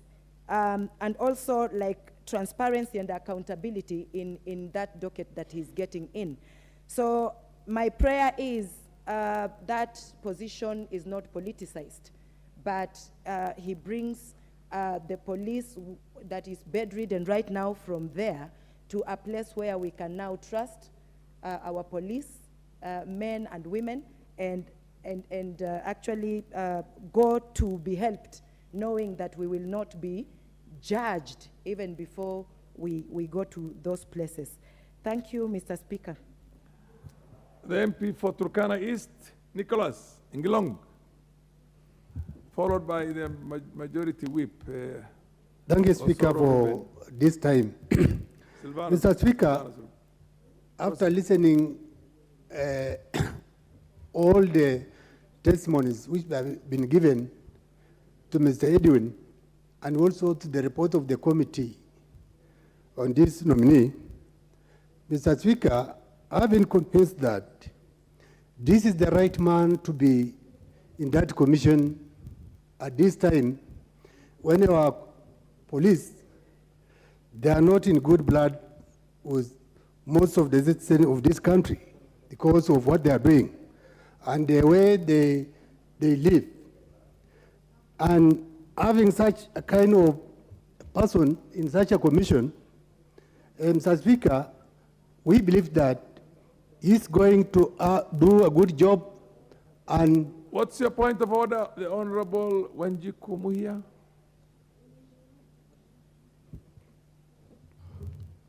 Can you give the mic Honorable to... Speaker, the member have just said that this is the right person when the police are not in good blood with many civilian. Can he substantiate? What does he really What mean? it means when the relationship between What the does civilians he and the mean? police is not good, that good. Bad blood, basically. Not good blood means bad blood. But how is Order, it bad? order. Wanjiku has a right to Thank express you. his opinion. Proceed. Thank you, Mr. Speaker, for protecting me from, because what I have said, at this time, no, Mr. Speaker, if you bring a police officer to a team of 10 people, I believe out of those 10, maybe if it is not 9, all the 10, they will not support that officer because of the work they do. I come from a place whereby the officers, they are no longer go to do their job. That is in Turkana East constituency. The officers at the moment, they don't go out to do their roles, not because they are not being supported. They have become, they have changed. They are not the officers we used to know, whereby they can even work at night and go and do their job. Nowadays, they give a lot of excuses to the public that they don't have vehicles, they don't have fuel, and it is from this house that we pass a law of hiring even vehicles for the officers, which at any time they have good tires, they have fuel every month, they are given fuel, but you can't see them doing this a lot of job as they used to do even those days when they did not have those vehicles. That's why I said this is the right time for us to have such a kind of people in such a commission so that they can bring change to their officers so that they can do the right job to the people of this country. Mr. Speaker, because of the good testimonies that have been given about the person, the nominee for this position or this commission, I support and I pray my colleagues will support the nominee to get this job so that he can change the characters of the officers we have in this country. Thank you, Mr. Speaker. The Honorable Majority Whip, Thank you, Silvanus Osoro. Thank you, Honorable Speaker. Honorable Speaker, the police service has come of age. And we all live in this country. We know that we used to have the police force, as it was called then before the inauguration of the new constitution in 2010. Then it turned to be now the National Police Service. That ideally meant that the police are service providers, and they would use, all ways possible and formulas possible to offer service other than use force, as it were, before 2010. And in of course, coming up with such review of the law, then it meant that the National Police Service ought to have been left to be independent, but with the supervision of a National Police Service Commission, a commission that is mandated to oversee the operations of the police. Back in the day, the police, the head of the police, then would make autonomous decisions as to who to be promoted from whatever rank, and it would depend on how you dance to the tune of your senior to get to that level. But now it's over, because now we've got a National Police Service Commission that must comprise of people with high integrity, people who've served this country, people who've been in, who have experience from different quarters. And I think the nominee falls nothing short of that, because he's a gentleman that has served this country in various capacities, especially in the practice of the law. A person that has the history of this country, and a person who's practiced in our courts and knows the judicial system and the court process and everything. He knows, he served the country at the time when the police then used to abuse their prosecutory powers, then, as it were. And he's also served this country as an advocate post the new constitution, at the time when now police did not have the prosecutory powers to prosecute. And I think we couldn't get any better person to fill in that position. The nominee is a smart person, you know, with a strong legal background and highly experienced in terms of every area of practice. And being a commission is going, of course, with the synergy of the other members, to form a synergy with the other members of the commission and make sure that, of course, we continue bringing confidence and yielding and building confidence with the police, because the members of the public, of course, have been having issues previously with the police, but with now this, you know, amalgamation of systems, you know, having the police service and having the National Police Service Commission, which does not necessarily have people with a military background or the police training background, then that really helps us to be able to mitigate these challenges of the, you know, engaging the police and the public. And I think this nominee brings with him the experience that is needed, you know, in this whole process of making sure that we yield confidence with the police service in this country. And for that reason, Honorable Speaker, I support the report. The MP for Kangema.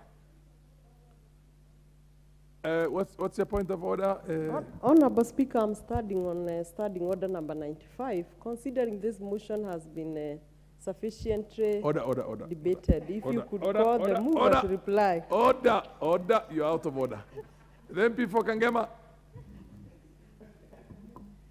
The MP for the Goreti North, Kangema. Oh, the MP for Juja, sorry, the MP for Juja, yes. Proceed. Give the mic to the MP for Juja.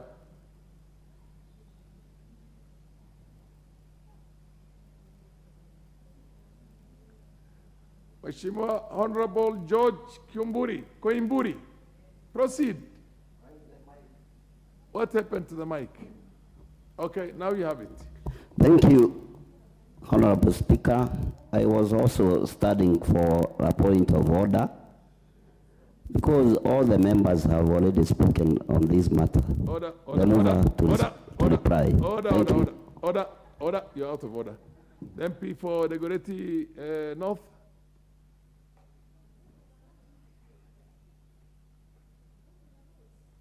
Thank you, Mr. Speaker. I also rise to support this report, Mr. Speaker, and to indeed just first appreciate the committee for interviewing one person that indeed we will appreciate comes in with a lot of experience from the different fields and sectors that we have in this country, Mr. Speaker.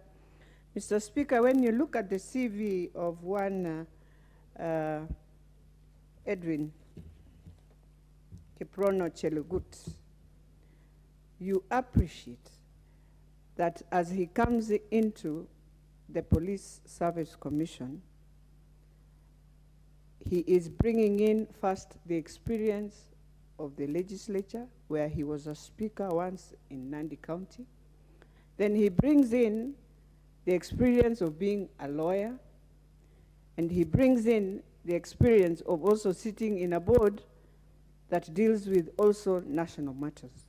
But Mr. Speaker, even as he goes into this commission, you realize today we have very many challenges that also the sector is facing. And I wish and pray that as he goes in, one of the things they will try and do is to bring us a few recommendations on how do we deal seriously with the promotions of not just the police in blue, but even the GSUs who came, and now it is one team. And that is one thing that is really, really, when you meet many of our police officers, they really cry about it. He also needs to go and now sort out the issue of those police officers who went into other departments but are unable to be part of the commission so that they are able to be remunerated the way others are being remunerated. Mr. Speaker, the other thing that he needs to now go and assist Being a lawyer, I believe now he will assist the commission in terms of, while I know they have their legal advisors and all that, but sitting in the commission itself, he will look at the law at a different level and be able to advise. And even be able to advise all the oversight bodies that are looking at on the issues of the police. Mr. Speaker, when I look at a police officer today when he wakes up in the morning, and this is your son, your daughter, your brother, your sister, the challenges that they are facing is something that now needs to also. I know the government promised they will ensure they've been remunerated well, and many other things that they were promised. But it is important for us to know, while you promise the service that they do to this country, if we want to have a good service team, then we must take care also of their welfare, Mr. Speaker. And if we don't, we will keep on crying how corrupt they are, and many other things. Even just the uniform, even if it's the blue uniform, can it be standardized that there's a place you can get it in a better way? And it can be done through NYS, it can be done through our EPZs, but something neat that when you look at them, you admire the way we admire our sergeant-at-arms in this house. And so, Mr. Speaker, it is very unfortunate, and even retraining, even as the commission sits, it has to think how we can retrain and understand. Today we have a very different society. How will that training has to come in with that understanding that society has changed and evolved. I can see we are fighting illicit brew, Mr. Speaker, but when you go, you will be surprised it is being sold when our police are just there. Then you wonder, what are we talking about? And why is it being just brewed next to even a police station? So some of these things, I know I support my police officers who are within the Dagoretti North. And there are many things we've done very positively together to see how we can enhance community policing within the Dagoretti North. But Mr. Speaker, I know in other communities, it is like when you see a police, you run. And it used to happen, and it's still happening, Mr. Speaker. So we have to ask ourselves, even as we bring in now our next commissioner, that what is this that we are bringing best? It's like sometimes, Mr. Speaker, and I'm sorry to say, you find someone telling you, I have worked for this many years. But the same challenges he spoke about those years are the same challenges he's speaking to date. So even as we move on with all the challenges that we are facing, I know we started also pointing fingers on the issues of what is happening. You see, now when we decide the police force must deal with our social fabric challenges that we have and all this, then they need training, Mr. Speaker.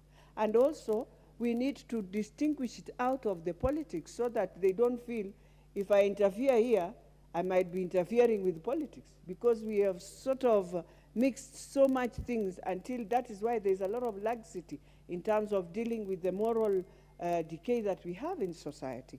And even as they come in also, let them learn how to appreciate each institution that is around them.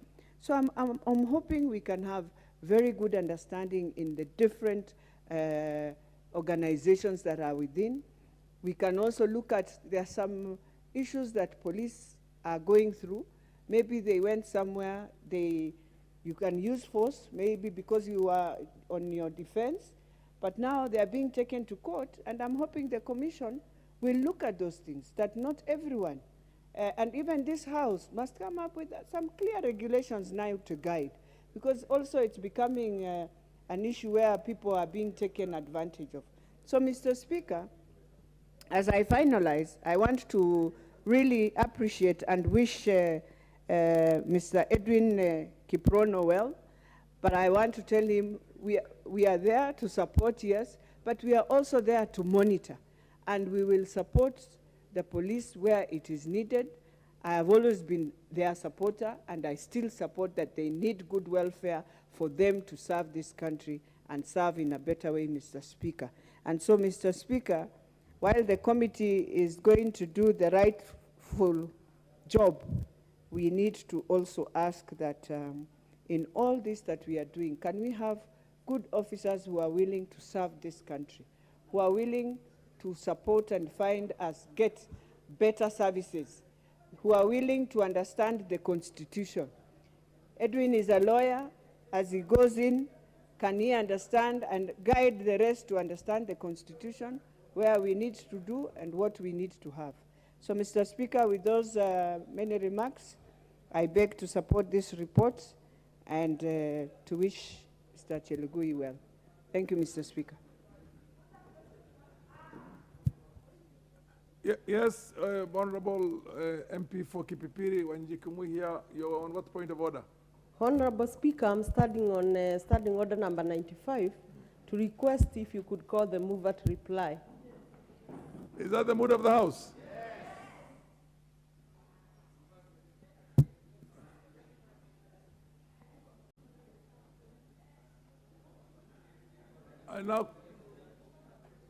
I now call on the mover to reply.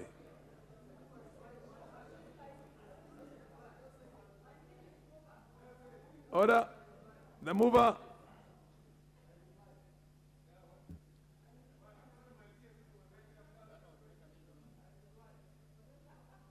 Order. It's only the mover who can reply. Nobody else can reply.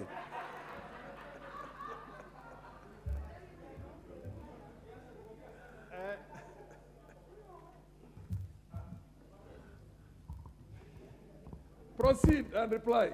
Thank you, Honorable Speaker. I want to thank the members for their contribution. Can you give the mover the mic? Yeah, okay, proceed.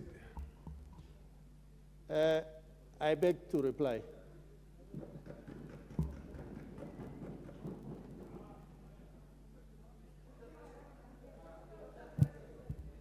Okay.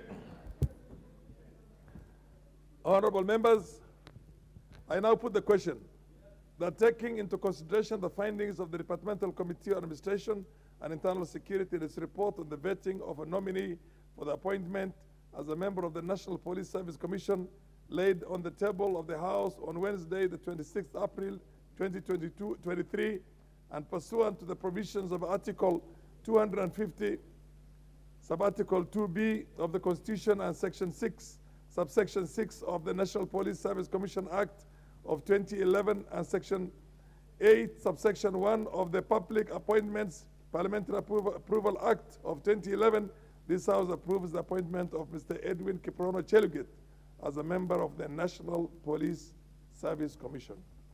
As men of the opinion say aye. As men of contrary opinion say nay. The ayes have it. Next order. Order. Next order.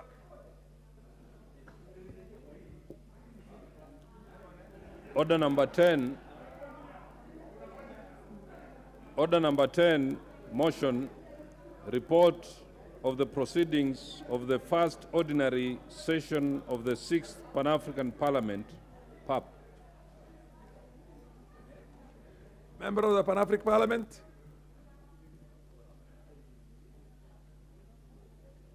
Honorable Wanjiku Muya, who is moving this motion?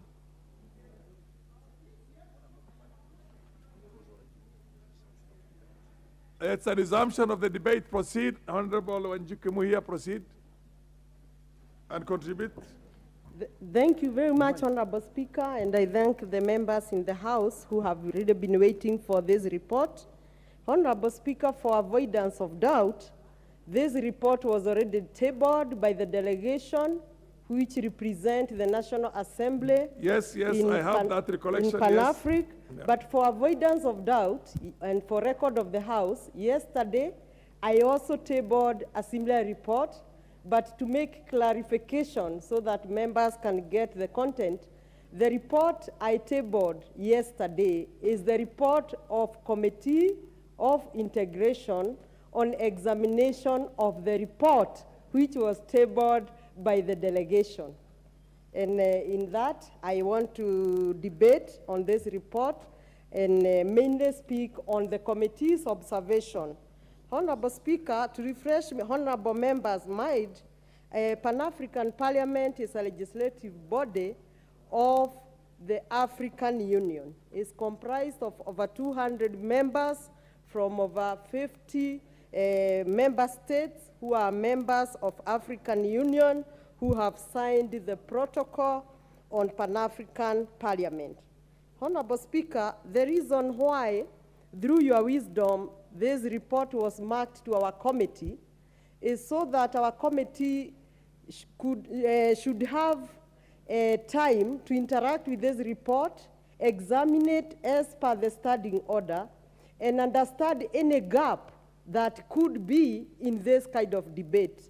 And in such, in future, these gaps can be deliberated because the main aim of African Union and its legislative arm is to bring stability in the whole African continent. Honorable Speaker, the committee observed mainly 3 or 4 things which I may want to discuss. First, we identified there is a gap, and this gap emanates from the mandate of Pan-African Parliament. Honorable Speaker, one of the mandate of Pan-African Parliament or the powers is to make recommendation to the African Union on matters of common interest, including the promotion of peace, security, and stability on the continent, economic integration, and development. However, these recommendations are not binding. Honorable Speaker, this is a gap that my committee learned, and in the fullest of time, we will continue engaging and see how this gap would be sealed. Why do I say this, Honorable Speaker? Is because in the 3 or 4 observations that the committee made in this report is that, 1, during the first sitting, after these members were sworn in, they discussed a motion or a resolution of the House and urged the African Union to ensure there is peace and stability in DRC Congo.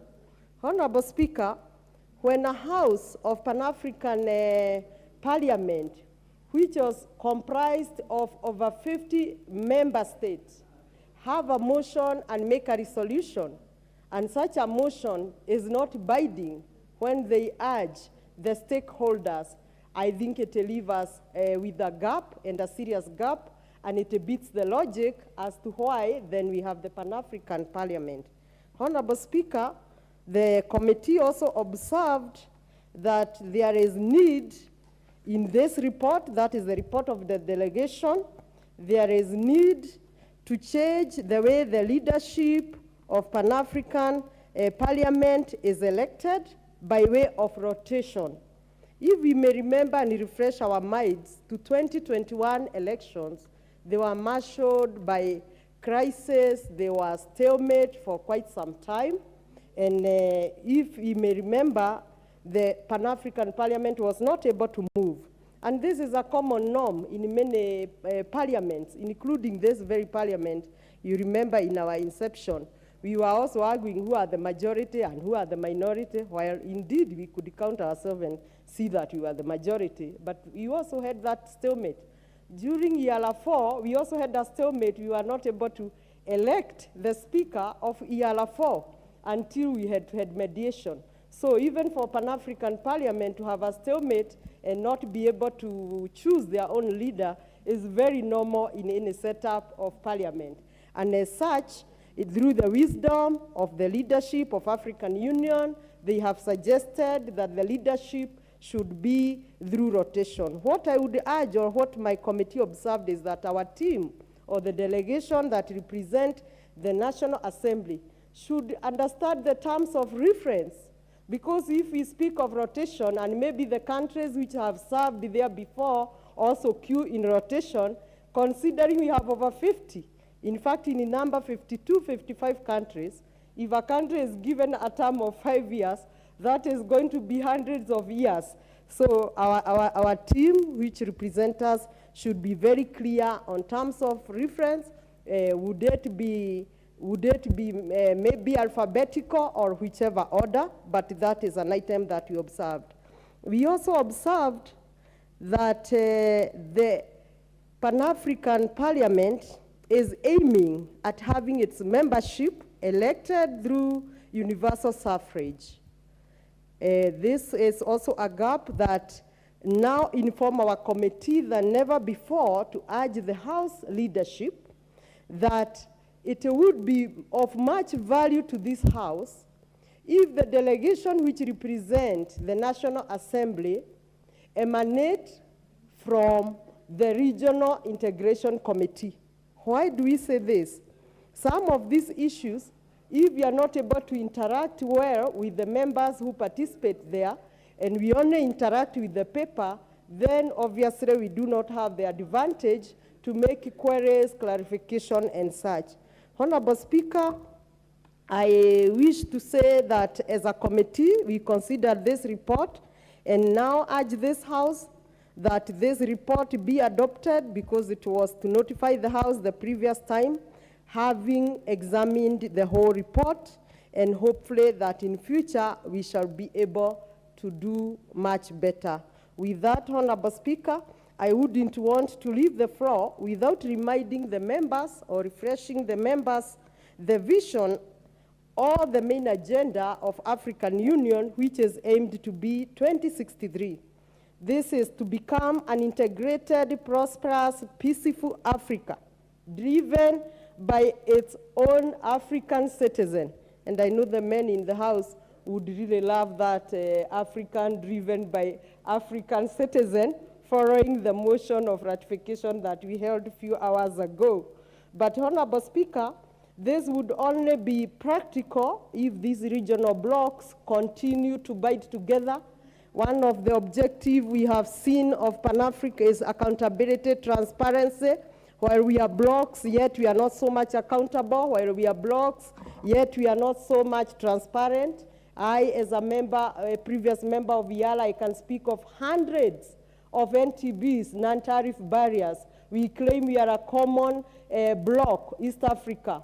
We can move from point A to B. But when you are driving, Honorable Speaker, to any country within, you will always find NTBs, the non-tariff barriers. Even the mindset of our officers at the borders is still on the old time when we were traveling to Tanzania with a visa. So these are the issues that should guide us if indeed we shall find ourselves reaching to that agenda of 2063, because each bloc must really work towards that agenda. Honorable Speaker, I cannot also leave the floor without thanking the Speaker and the office of the clerk most sincerely for invaluable support they have accorded my committee when we were examining this report, considering this was the first time that this report of Pan-African Parliament has been marked to my committee. This is especially by implementing the Standing Order 212, which states that our committee should examine all reports, all debates of regional blocs, including Pan-African Parliament. Honorable Speaker, with that, I also don't want to leave the floor without quoting Article 3 of the Protocol of the Pan-African Parliament, which stipulate the objectives, and I realized, maybe because I support or advocate for persons with disability more, that in their promotion of economic integration, they are speaking of ensuring the representation of women and youth in decision-making. So again, our team, which represents very, very well, should also advocate for inclusive representation rather than women and youth, because when we speak of the two categories, and we don't use the general word of inclusivity, that means then we are leaving the persons living with disability without being stakeholders in this table of decision-making of the African content. With those few remarks, Honorable Speaker, I want to thank you very much. Once more, thank the Speaker and the Office of the Clerk and even the Secretariat at my committee. I thank you. Thank you, Honorable Wanjiku. Muya is the majority leader in the House. Oh, the Honorable Silvanus Osoro, on behalf of the majority leader.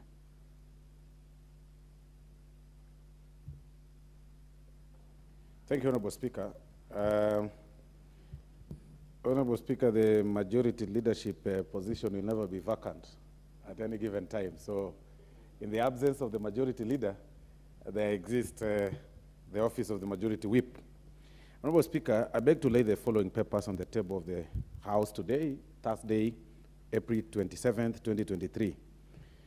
The budget estimates from the National Treasury for the financial year 2023-2024, and the medium term for the national government, which include 2023-2024 program-based budget, 2023-2024 estimates for recurrent expenditure, volumes 1 and 2. The Honorable Silvanus Osoro is laying papers on behalf of the majority leader. Your concern could be the issue we are addressing here. Don't worry about it. Stay within chair. Let the majority leader, through his delegate, for the purpose going on, proceed. Thank you, Honorable Speaker. Proceed. Thank you very much, Honorable Speaker. For the year ended 2023-2024, estimates of development expenditure, volumes 1, 2, and 3. List of projects of the National Government of Kenya for the financial year ending 30th June 2024. The budget summary for the fiscal year 2023-2024, and the supporting information, and estimates of revenue grants and loans of the Government of Kenya for the year 2023-2024. And finally, Honorable Speaker, the financial statement for the fiscal year 2023-2024. I thank you, Honorable Speaker. Thank you, Majority Whip. Majority Leader has stepped in. I want to assure you, Majority Leader, that the Majority Whip Assembly spoken on your behalf. Because you rank, would you give Majority Leader the mic to say a word? Thank you, Honorable Speaker. I was on phone behind you, in the room behind you. And Honorable Speaker, let me thank the Majority Whip because I saw on the TV him stepping in. But I just want to take this opportunity, Honorable Speaker, to alert all chairs of our departmental committees that the most important task that they have as chairs of committees is here. And I know, looking at the calendar of the House, we are expected to proceed on the long working recess. And I emphasize working recess, because this is the recess where they embark on their looking at the annual estimates that have just been tabled, and maybe to ask chairs to kindly avail their time and to lead from the front. We have asked many of them to put aside any trips during this long recess, because it is a working recess, and I will be asking all our departmental chairs to please be available as soon as we go on recess, because they will be meeting with their MDAs, for us to be able to also engage between the chairs of the committees and the Budget and Appropriations Committee, and have a report ready by the time we resume Parliament after the long recess on the first Tuesday, hopefully. Thank you, Honorable Speaker.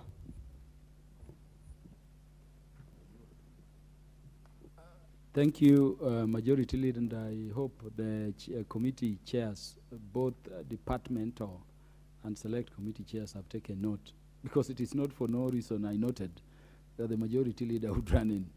Would you give the mic to Commissioner Patrick Macau?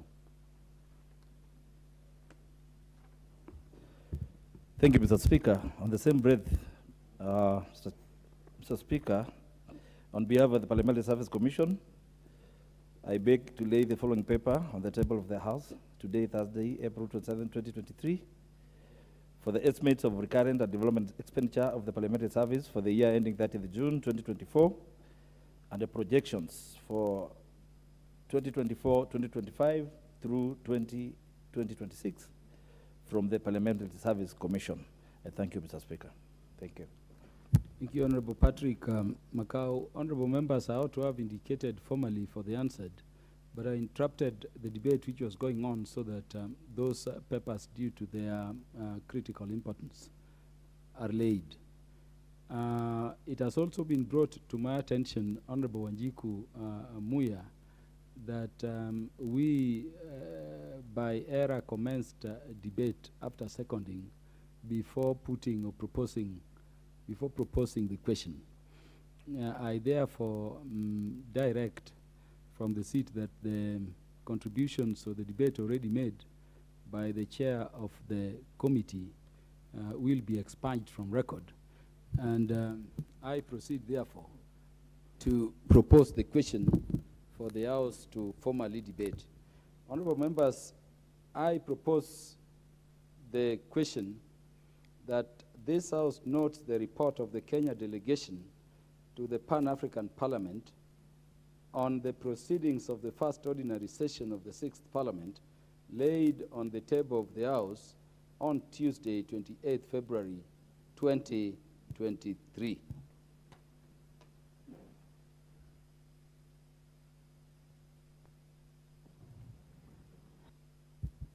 And so having expunged the previous proceedings, the chair, have your bite. Thank you, Honorable Speaker, and error is to human and human is to error. And I will repeat myself very briefly by refreshing honorable members and this House memories that this report was tabled by the delegation which represent the National Assembly in Pan-African Parliament, and as per our standing order number 212, my Committee on Regional Integration is mandated to examine all debates, all reports, all records of East African Legislative Assembly, IALA, Pan-African Parliament, the Pacific and Caribbean, and any other joint assembly. And as such, this report, after it was tabled, was marked to my committee for examination. And for that reason, for record, the report that I tabled yesterday is not the report from Pan-African Parliament, but the report of my committee on the observation after the examination as per the standing order. And therefore, Honorable Speaker, I was just putting 2-3 observations that my committee made, but before then, I thought it's good to refresh honorable members' memory by indicating that Pan-African Parliament is a legislative body of African Union comprised of over 200 members from over 50 member states who have signed the protocol of Pan-African Parliament. The Pan-African Parliament mainly its objective is to promote democracy, to promote human rights, and to accelerate human capital, social, and economic development. In Article 3, Honorable Speaker, I already mentioned that the Pan-African Parliament main mandate is again to promote its, the African Union agenda, but I did put a disclaimer on that Article 3, some point where they say the Pan-African Parliament should promote economic integration, ensuring representation of women and youth in the decision-making process. And I did urge our team, which represent us in South Africa, that going forward in future, they should make a recommendation that the representation should be termed as inclusive, so that it do include also all sorts of groups, including persons living with a disability. Honorable Speaker, the main aim why the standing order was drafted that this kind of report should be sent to my committee for examination is because Regional Integration Committee deal with regional integration matters and to the extent of the whole African region. And as such, we may observe a gap. We may observe bilateral talks that could be going at African continent level, which are also fundamental to EAC or other regional bloc. During our deliberation in my committee, yes, we did observe some gaps. For instance, we found that in this report, the Pan-African Parliament had a motion on calling the African Union to fast-track the peace and stability in DRC Congo. The gap we found as a committee is that the mandate of Pan-African Parliament is to make a recommendation to to African Union. But then these recommendations are not binding. So to me and the committee, it beats the logic. Why then they would recommend that peace and stability be fast-tracked in DRC Congo, yet a whole Pan-African parliament, which is comprised of over 200 members who are representing about 5 regional blocks, cannot have a binding argument on the floor of the House. So that is why it is important for such reports to come to us. That is one observation that we made. They did that very well, which was very timely. Could they be sitting today, I'm sure they would be pointing out that African Union also and IGAD fast-track the peace and stability in the Republic of Sudan. We also observed the Honorable Speaker, and this will come from our experience on Pan-African Parliament around 2021, that the leadership of African Union have recommended that the leadership of Pan-African Parliament be on rotational basis. I think as a committee we welcome this because we remember the stalemate that was there. And I already mentioned again that it is common for stalemate to be in any parliament. Honorable Speaker, when we were in inception in this House, we also struggled, even when we could count Kenya Kwanza members were more than the other team who are the majority. And we were on stalemate. During year 4, we were not able to elect a speaker until mediation happened in Arusha. So it is normal for any parliament to be on stalemate, and could we find a better solution and resolution to handle the matter, like in the wisdom of African Union, like this rotational basis, it is much welcomed. However, as a committee, as we observe this, we also urge our team who represent us that they must be clear on terms of reference. Because, Honorable Speaker, I think currently we have 55 member states in African Union. So if we are going on rotation and even not expurging the countries that already had leadership, that can take us hundreds of years, and maybe country Kenya may never lead for the next 200 years.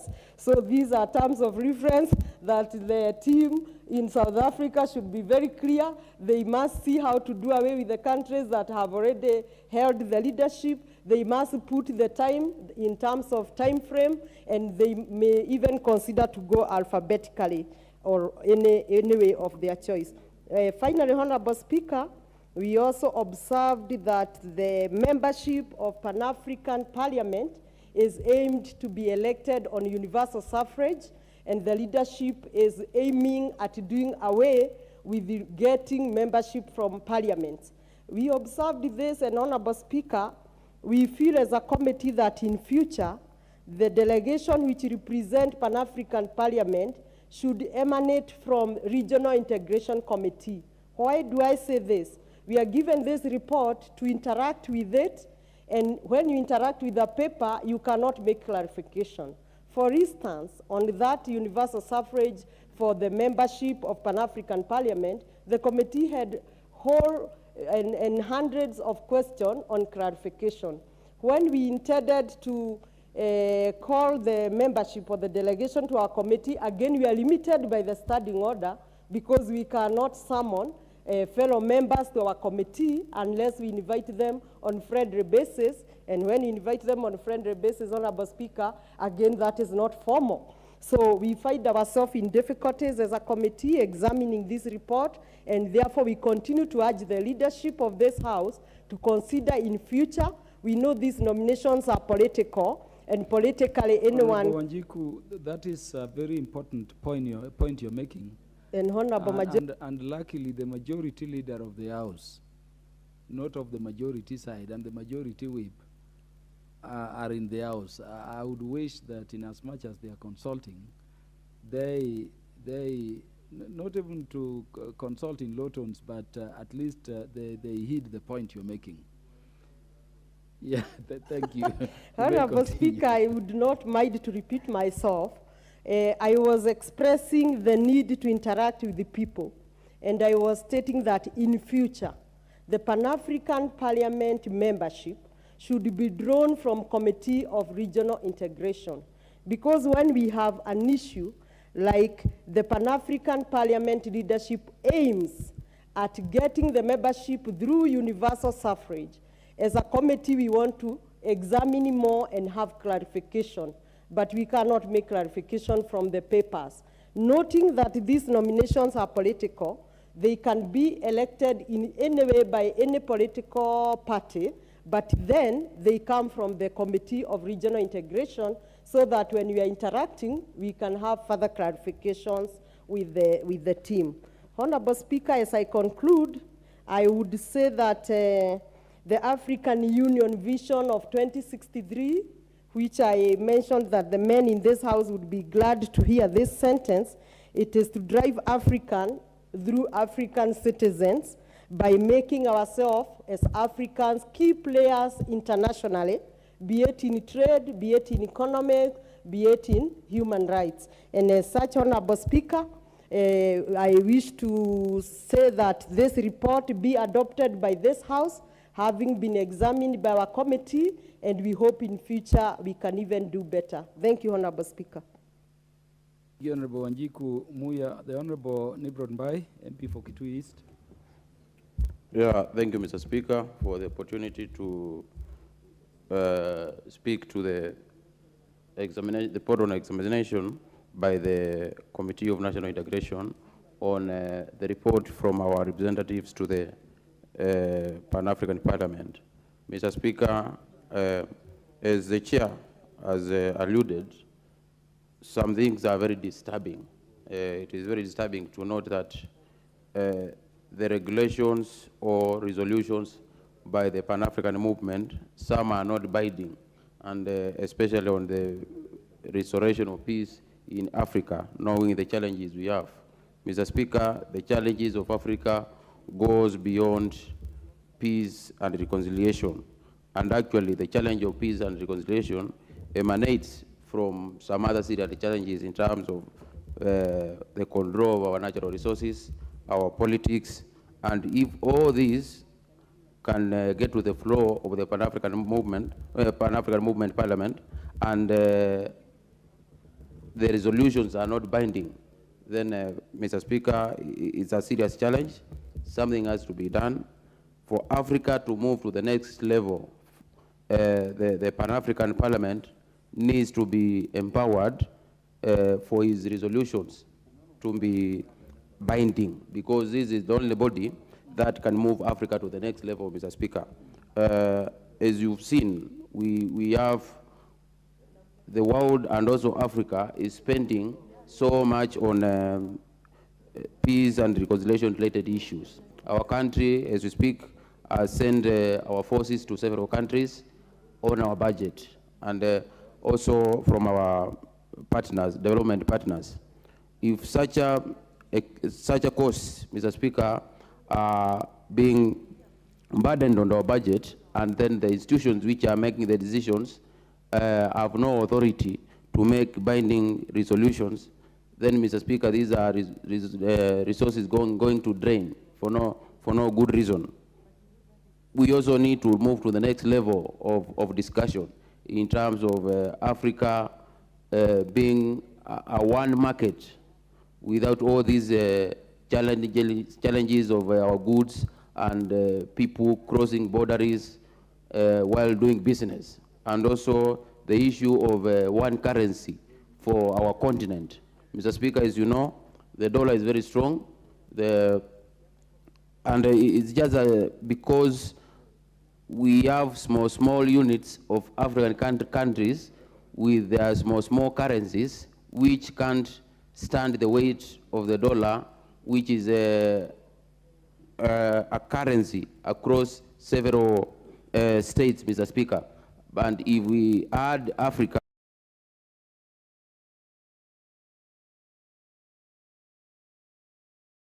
by the Pan-African Parliament, then it will get us for African countries and our economy to be stronger. Mr. Speaker, as you know, the West, out of neocolonialism, we will not be happy with our Pan-African Parliament having binding resolutions. So this is one of the ways of African countries, Mr. Speaker, unchaining ourselves from the bondage of our colonialists and move our country, our continent to the next level and leave a better continent for our children, Mr. Speaker. I really recommend and I commend the committee for the observations, and I would wish, it's my wish, that this House and the other houses in Africa can follow up with regulations and treaties to make resolutions by the Pan-African Parliament binding, Mr. Speaker. And with a few remarks, I beg to support. Thank you. Honorable Gideon Mulyungi, MP for Mwingi Central. Thank you, Mr. Speaker, for giving me this opportunity to contribute to this report. Mr. Speaker, I'm equally perturbed, like my colleague, that Pan-African Parliament has no teeth to bite. It is toothless. It appears to be a social club. We send members there to enjoy themselves, and nothing comes out of it which can be binding for Africa. And therefore, Mr. Speaker, it is high time that we look at that parliament, more so including even Yala, because I also don't know what really Yala really does for Kenya and for members of that, the community. And therefore, Mr. Speaker, I think it's high time, because we recall the late Muammar Gaddafi had a vision for Africa, the unity of Africa, the United States of Africa, and maybe that is the direction we should move, so that we become a superpower, like the United States of America, United Kingdom, and the EU. And that is what Pan-African Parliament should be working towards, African unity, one currency, so that the currency can be as strong as the sterling pounds, the euro, the US dollar, so that it is comparable. But when each country within Africa closes themselves in just their own cocoons, then there is a problem. And therefore I support these observations, that we get more serious and maybe consider the members we send to Pan-African Parliament be the membership of the committee of the chairperson who has moved this report. And therefore, Speaker, I support. Thank you. We had desires as Africans to see that we are back to the roots that our fathers started in terms of Pan-Africanism. And Mr. Speaker, the Parliament was supposed to help us to intervene in terms of protecting the rights of the African member states, deepening our relationships and bringing relevance in terms of the many struggles that we have, and especially poverty. And now when you look at the Parliament and look at the AU and the things that are happening, first of all, we just need to ask ourselves, looking at the richness of the African continent, and I'm hoping members who go to PAP are able now to really critique and be able to now look at what are the key issues that are affecting Africa and their different member states, where we believed that we shall have an economic growth. And if indeed this is a parliament that came in maybe when we looked at the European Parliament, and we felt that that is what will happen, that inter-regional relations will be there. And even as we talk of the robust 2063, where we are talking about the African economies and growth and development and lead of transformation, But surely, I believe it should start now. And it is this parliament that is supposed now to look at the heads of member states and question some of the issues that are happening. If you want to see Africa's GDP go up, then indeed we have to really work onto our agriculture, tourism, the blue economy, Mr. Speaker. And so, and even the brands that we are now facing on issues of climate change. So, Mr. Speaker, even as we support the report, I will say, like my fellow colleagues, that it is important also now, as we go, even those who are elected, appointed through our own parliament, that when you table to us a report, there's something that we need to read about now, the different member states. What are the challenges? Today we have Sudan that has just gone, Mr. Speaker, and if we were serious, PAP needed to have recalled itself to their parliament and talk about it, that we can't just lose a whole country. It's just going haywire. The same with DRC, and we are talking about the AU, and these are now, the most thing that is happening in Africa is that every place we're just talking about peace and security. Even in Kenya, we are still talking about the same, our bandits, our what.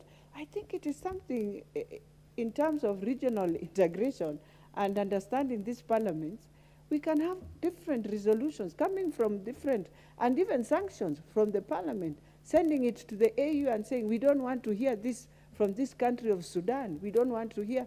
It's only the thing we hear, Mr. Speaker, oh, the foreigners have now decided to take the plane. What about the Africans? Yet we have a Pan-African parliament that should be sanctioning and asking this country to stop some of these things. So the members who go there must also, as much as Mheshimiwa says they don't have teeth, you create teeth. These are politicians. Create that teeth and start questioning these heads of state, that if indeed the AU will just want to see a country go down to the dogs just because of internal and we cannot interfere. Yet in the European Parliament, they are there interfering with Ukraine and Russia. Then why can't we as the African continent safeguard our own? We've seen how Libya has gone down. We saw how the Arab Spring just took many countries down. We cannot allow Sudan to just go like that. And in the end of the day, anyway, it affects all the regional countries that are there, Mr. Speaker. So, Mr. Speaker, even as we look at this, we have to now start pushing PAP to come up with clear recommendations, not recommendations on how they have gone through their resolutions, which are no more there anyway, Mr. Speaker. But what is this that you can sanction a country? I was expecting in the report, Mr. Speaker, to look at the devastation of Malawi, if indeed we are talking of, because they were just taken with climate change, yet within some of the resolutions that the African Union gave PAP was to now go and look at how we can mitigate climate change. But I haven't heard them say they visited Malawi and see what happened. A country that was not on an island, it's inland, but due to climate change, they lost 200 plus. It was important. It is important, therefore, even as we send our members, let us see also results, not just for us Kenyans, but also for our other countries that are there. And Mr. Speaker, it is always important. Even right now we are talking about hunger, we are talking about many other issues. But Mr. Speaker, when we talk of poverty, when you look at all the faces that we see on TV, on Al Jazeera, on CNN, you're looking at an African continent that is so rich but looks, it's so miserable, Mr. Speaker. And it is the members who go there instead of us accusing them so much. But they must create, we normally say when you go into any space, we as politicians, Mr. Speaker, you can never go home and find a vacuum and not fill it.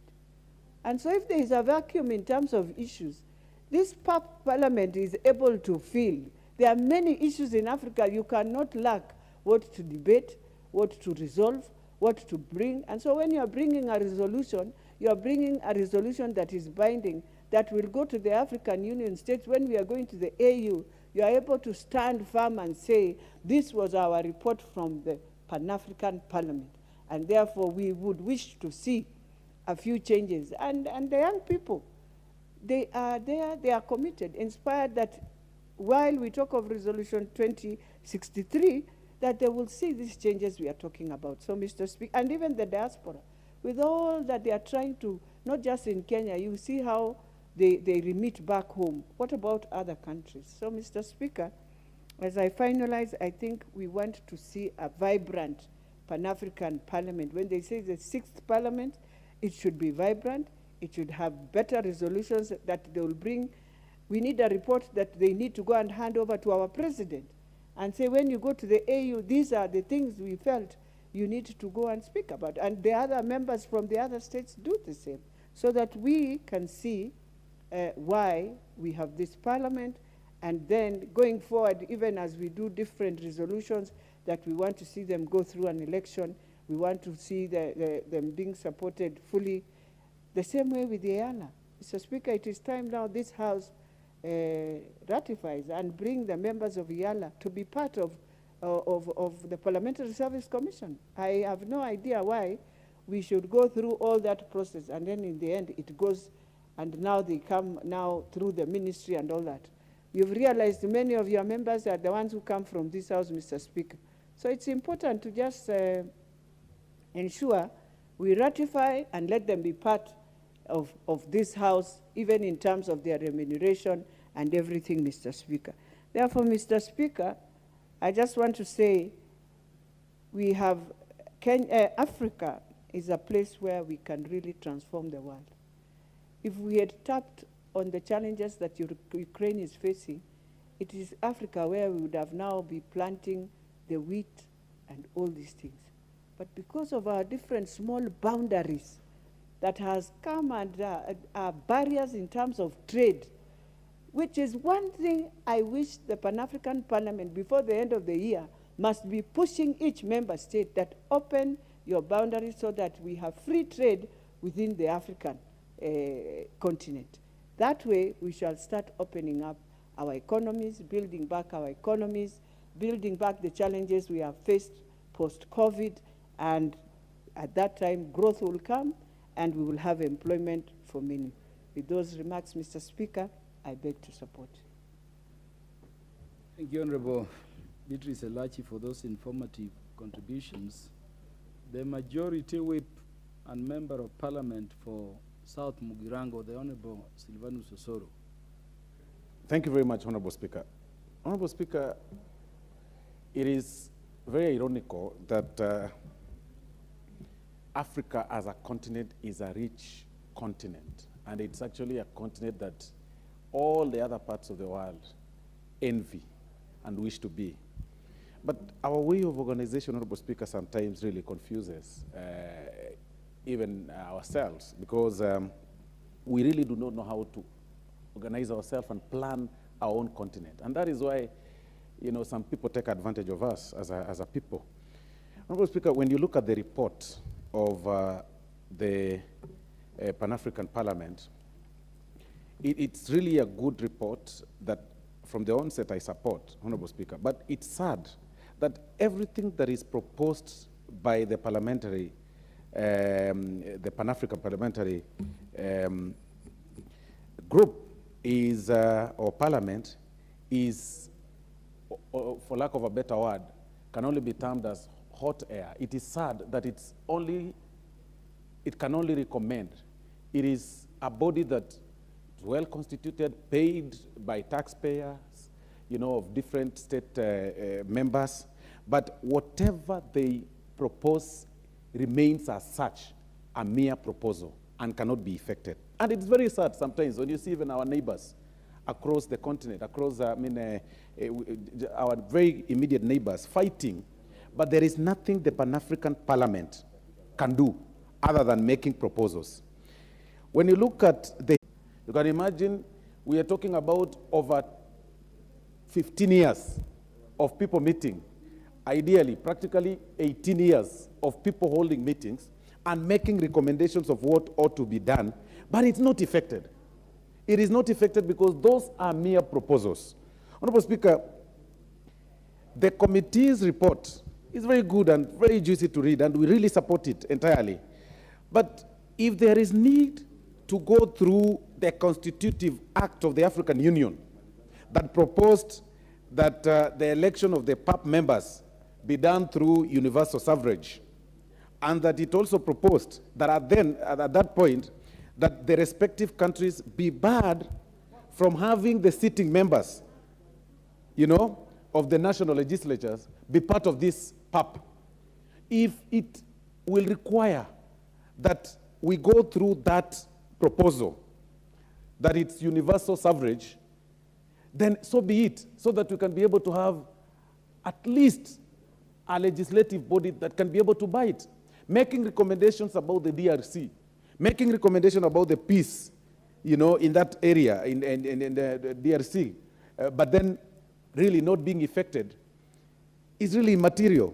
Making proposals about, in fact, the only thing that at times this legislative body focuses on is the rotational leadership, which is something that this committee, of course, proposed, that they do rotational leadership, the matrix in terms of how they can be able to rotate. They set up the alphabetical structure or otherwise, that how do we choose the rotational structure?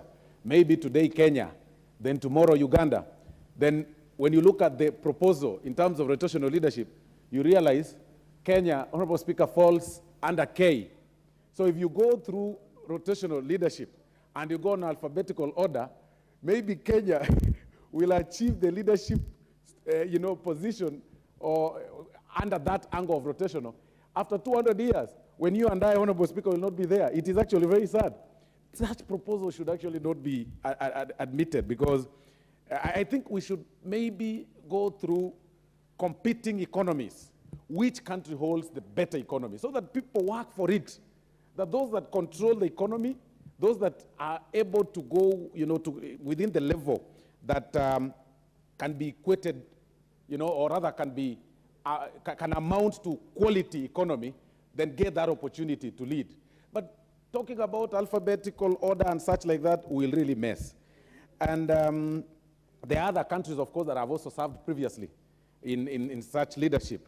They should also not get such opportunities to lead the other state members. Honorable Speaker, there is also the issue of the concern. It is sad that PAP only gets concerned of the leadership, of the challenge in DRC.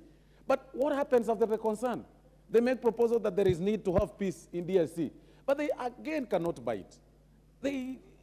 That concern just ends within that house. It ends within the meetings.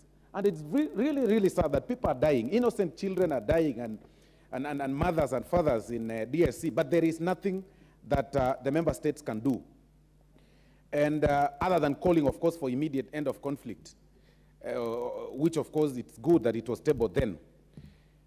Honorable Speaker, there is also the issue of the women empowerment and inclusion of governance. Again, it is a proposal. Some of the member states that proposed are known, to suffocate women in leadership. But they proposed such recommendations in the Pan-African Parliament. Really, it is quite ironical. A country, because I really need to respect our neighborhood, but there are countries that are known to suffocate women in leadership. They also proposed the matters to do with the women's rights, which again, in my opinion, cannot really be practical when they are proposed by quotas that are known not to respect women in leadership. But all said and done, there is need for African countries, Honorable Speaker, to review their treaties and their engagements. We are a continent that is too small, but very rich. We are a continent that if we really decide to join hands, Honorable Speaker, if we decide to, create common grounds in terms of our engagements, we can form a very enviable continent. It is sad, in the United States of America, Honorable Speaker, it's really a country. But moving from here, let's say, when one takes a flight from, let's say, Texas to Seattle, Washington, it takes a person about 8 hours flight to get to that place. But it's still regarded as a single country. And people are able to engage from those member states. You know, it is, they've been able to turn such a huge and populous country into one very small global village. There is need for African countries to review that and stop this fear, unnecessary fear, amongst the member states, the fear of unknown, people trying to fight to remain in leadership all through in their life, you know, because the member states have also leaders that do not want to change. They do not want to have, review of their own laws. Somebody wants to be in power forever. Somebody wants to remain in power they believe that they enjoy the monopoly of leadership. And that is why they don't believe that somebody can be able to take over the leadership. So it is actually sad at times as Africans that we really cannot reason together and even come up with a common currency. Those are the things that this Pan-African Parliament should be thinking of. And if it needs us to suffrage the membership, as far as the nominees are concerned, maybe not even be able to sit in the National Assembly so that they can have quality time to legislate and come up with laws that can be able to put this continent together, then so be it. But unfortunately, Honorable Speaker, we do not want to agree that as a continent, we are too few and we can come together. The member states can come together, form a common ground so that we actually become a continent that can be able to reason together. It is sad that a student leaves Uganda. A student leaves Uganda and comes to Kenya, you know, leaves Uganda and comes to Kenya and pays school fees as an international student. It is very sad. Yet, Uganda is just here. But a student leaves Texas and goes to Seattle, Washington, 8 hours apart, and is able to study there comfortably. So, Honorable Speaker, with those very many remarks, I support the report. Thank you. Honorable Soro, were you rushing against time or you're done? I was actually... Because of status, I could add you a few minutes. Please add me 3 minutes. Add Honorable Soro 3 minutes. Please, thank you very much. And it will be followed by Honorable Irene Mayaka and the others who have requested to speak in that order. Proceed. Yeah, like Honorable Mdhoni. She's really been waiting. Thank you very much, Honorable Speaker, for adding me that time. So I was saying, it is sad that a student on a 2-hour flight from, actually 1.5 hours flight from Uganda, you know, takes a flight from Uganda, Kampala, and comes to Kenya or Rwanda. And when he gets to Kenya, he pays school fees at Kenyatta University or Nairobi University or the University of Nairobi as a student from United States would pay, as a student from the other places like Asia would pay. They are regarded as international students. You know, a person with the same skin color as we do have, a person that is about 1.5 hours distance. It is very sad. It is not something that we should be talking about at this time and era. And that is why I'm saying, Honorable Speaker, that from 2005, since the Pan-African Parliament had the inaugural Legislative Assembly, by now they would have made inroads. They would have made recommendations that are workable. And I think it's important for the member states to support the Pan-African Parliament, to empower them to come up with possible treaties that can make the recommendations of the Pan-African Parliament binding and legislative in nature. Because as they are merely recommendations. And even if they make recommendations for the students, it would really help because as it is right now, Honorable Speaker, it is, the entire body is a toothless dog, per se. It is a body that just meets to share ideas and propose and then go home and possibly network. That is not how Africans should be thinking as we speak. Because we've come of age, we are a rich continent, we are a continent that can reason together. It pains me that we all leave Africa to go and do research. You know, our students leave Africa to do research in the United States, to do research in Asia, to do research in far, far, far, far countries and continents. Why can't we get to a level where students from the United States of America, students from Asia, come to the University of Nairobi and do research so that we can also become a research center? Because we do not want to reason together, and that is why we are here, Honorable Speaker. So, Honorable Speaker, I conclude by saying that Pan-African Parliament should be empowered. Pan-African Parliament should think outside the box, or even throw the box away and start thinking. There should be treaties that make recommendations by the Pan-African Parliament more binding, other than mere recommendations and suggestions. With those very many remarks, Honorable Speaker, I thank you for the additional time, and I beg to support the report. Thank you very much. Irene Mayaka, nominated MP. Thank you, Honorable Speaker, for giving me this opportunity. And I also stand to support this report. And I'd like to make additional remarks just to enrich and also ensure that we are together from here, ensuring that our Pan-African parliamentarians representatives are working well. Honorable Speaker, I'm speaking from the background of being the Vice President of East Africa region for African Liberal Network on behalf of my political party. And this is one of the forums where we are able to also have discussions with other political parties, not only from East Africa, but Northern Africa, Southern Africa, Central Africa, and Eastern Africa. And one of the things that this has actually helped us, and it would really enrich the Pan-African Parliament, is that we've been able to bring to table and discuss issues that are directly affecting our countries.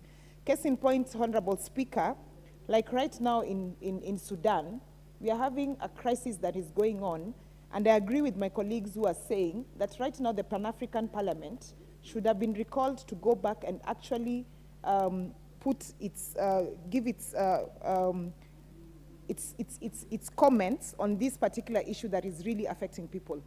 As of today, it's even been said that in Southern Sudan, we are having citizens from other countries being beaten up. And this is an issue that is really, really making Africa look bad. And we need to have our voice heard in it. Honorable Speaker. Did you say the Republic of Sudan or South Sudan? South Sudan, my apologies. Honorable Speaker, some of the issues that I would have loved to see from this report is, for example, the ongoing crisis in Ukraine and some of the effects that it has had in Africa. Because African countries have been some of the biggest beneficiaries of imports from Ukraine, like wheat and oil. And as a result of that, we are having foodstuffs in this country, and not only this country, but most African countries being extremely expensive. And this, for us, should be an actual wake-up call. As African countries, as our representatives in Pan-Africa, can they have discussions of how we can come up with solutions that can actually help us within Africa? For example, why do we have to import so much wheat all the way from Ukraine, and yet we have African countries that have good soils, that have good weather, that can actually do this right here at home? These are some of the wake-up calls that we need to start thinking as Africans. Can we find African solutions to African problems so that we don't have to go to the West or the East, and we can actually find solutions within ourselves? Mr. Speaker, the other day, our president and the president of South Africa did sign an agreement pact that allows Kenyans and South Africans to travel to each other's countries without visa for 90 days. What that has done, Honorable Speaker, is that it has enabled a lot of Kenyans and South Africans to travel from each other's country for tourism and trade. Instead of people going all the way to Dubai for holiday, people are now actually considering Cape Town or Mombasa or Diani for holidays. And these are some of the things that we should encourage. Kenya Airways right now has 4 flights on a daily basis going to Johannesburg and Cape Town. And the reason for this is because that we have enabled people to travel without too many stringent needs. Pan-African Parliament should be pushing for us to be able to have a free Africa travel so that more people can travel within different African countries without too many visa restrictions, because then you're able, free tariff, because then you're able to go to different countries and even see opportunities that you could actually get from there. Mr. Speaker, I've seen a lot of emphasis from the report in terms of what the Pan-African Parliament wants to do with women, but sadly to speak, I'm not seeing anything about youth. And we keep forgetting, Honorable Speaker, that the youth of this country and all other African countries are the leaders of tomorrow, if not today. If you're not having succession plans and engagements of young people across Africa together, then we're not opening up that space enough for them. And Honorable Speaker, I'd just like to cite an example of what Christopher Haemba, who is the founder of Nova Pioneer in Kenya, has been able to do. Because we do have a similar structure of Nova Pioneer in South Africa and in Botswana. And what that has enabled the students to be able to do is to have exchange programs across these 3 countries. Our Kenyan boys and girls are able to go to these other countries and see what's going on there, and the other way around. And they're able to then see that there are things beyond just Kenya that they're able to learn, even though they're still doing the 844 system.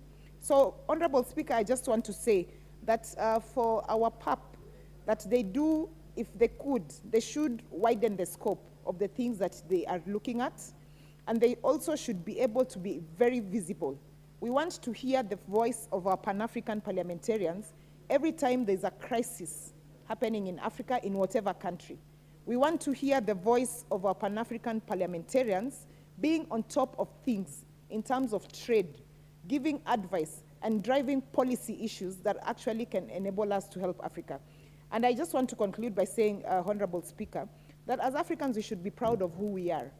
And we should always engage, as the chair of budget is always saying, that Africa is our business. It should be our business, not only in terms of exchange, in terms of cultural differences and trade, but also that we must also speak on behalf of Africa and encourage even the people from outside the other continents to be able to come and see Africa, to be able to trade with Africa, and not only consider us as a tourism attraction, but that as people who are extremely well educated, people who know the things that they're doing.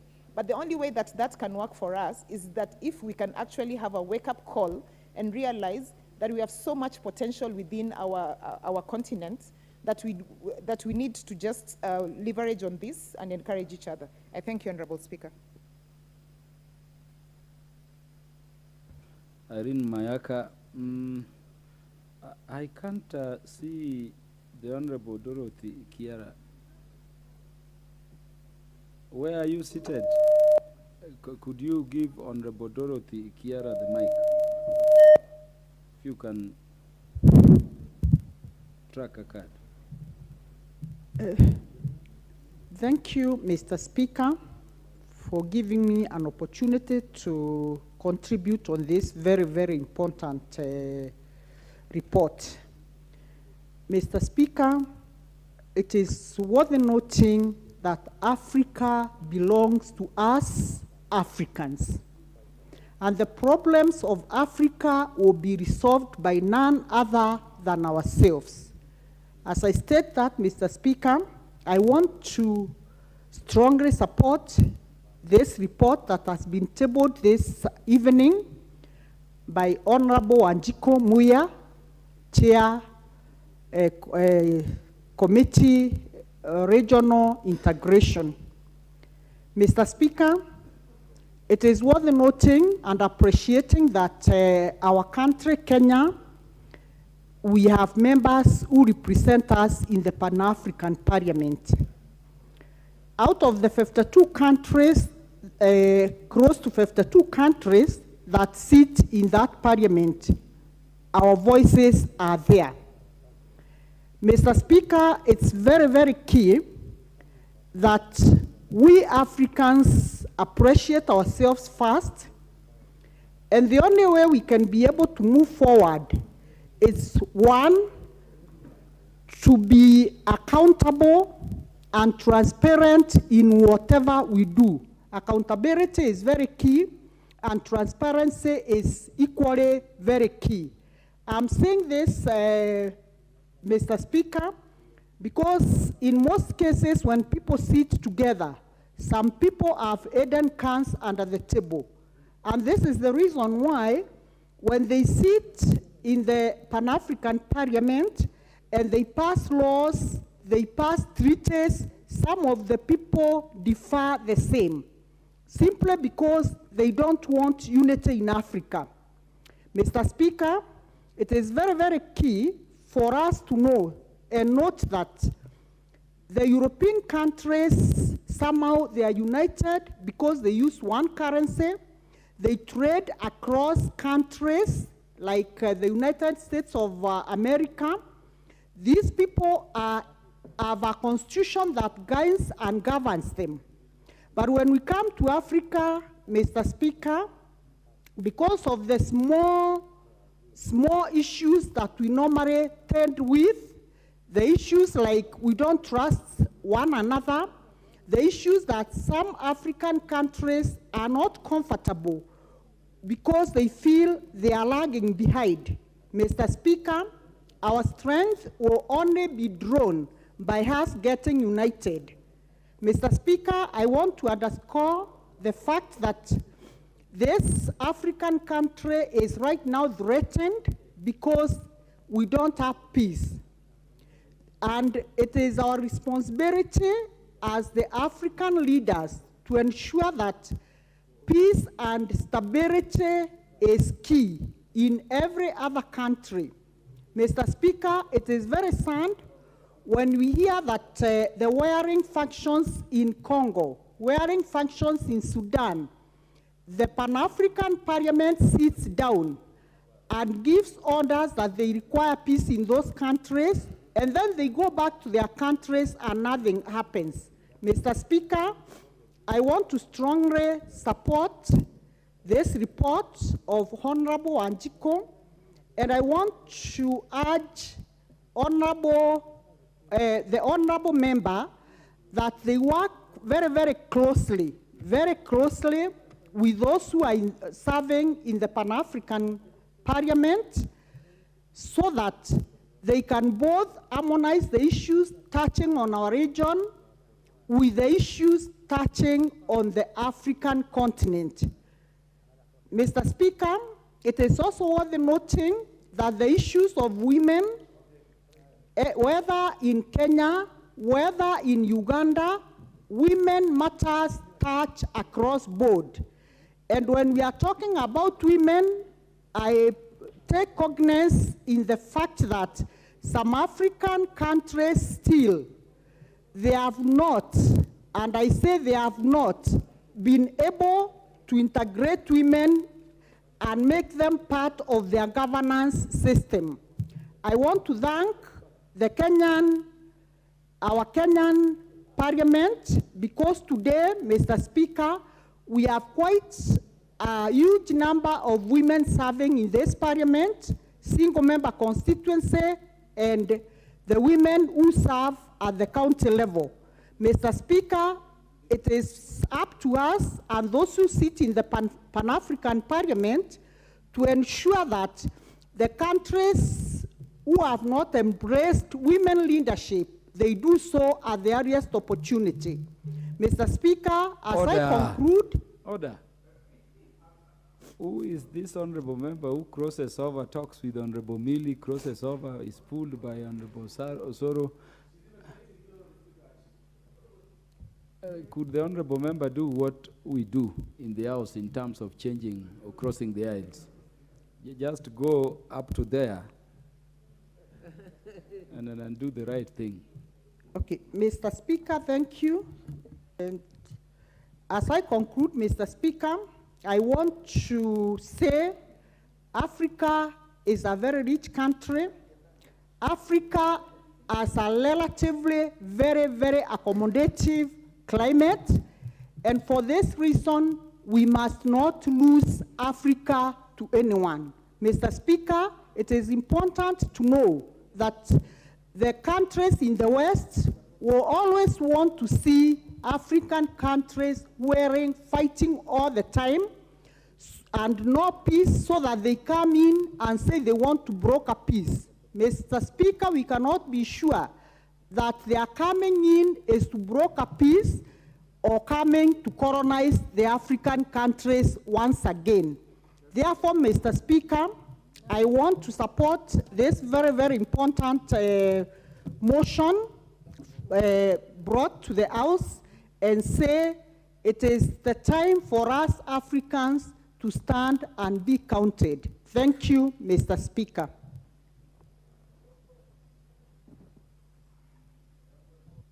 The Honorable Mboko Milemba, MP for Mwaya. Thank you, Honorable Speaker. Pan-African Parliament, as I congratulate the Honorable Member for bringing this particular report to the House, Pan-African Parliament was a great mind and great thinking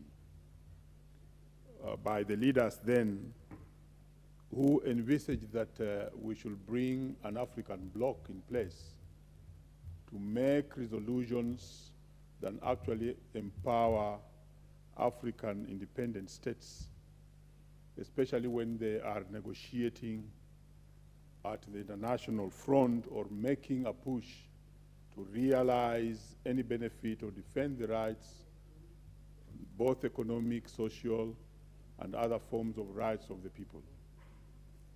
Pan-African Parliament must be closely related to the history of Pan-Africanism itself, which had the traditional original leaders who fought for African independence like Kwame Nkrumah, maybe Jomo Kenyatta and others as founder members.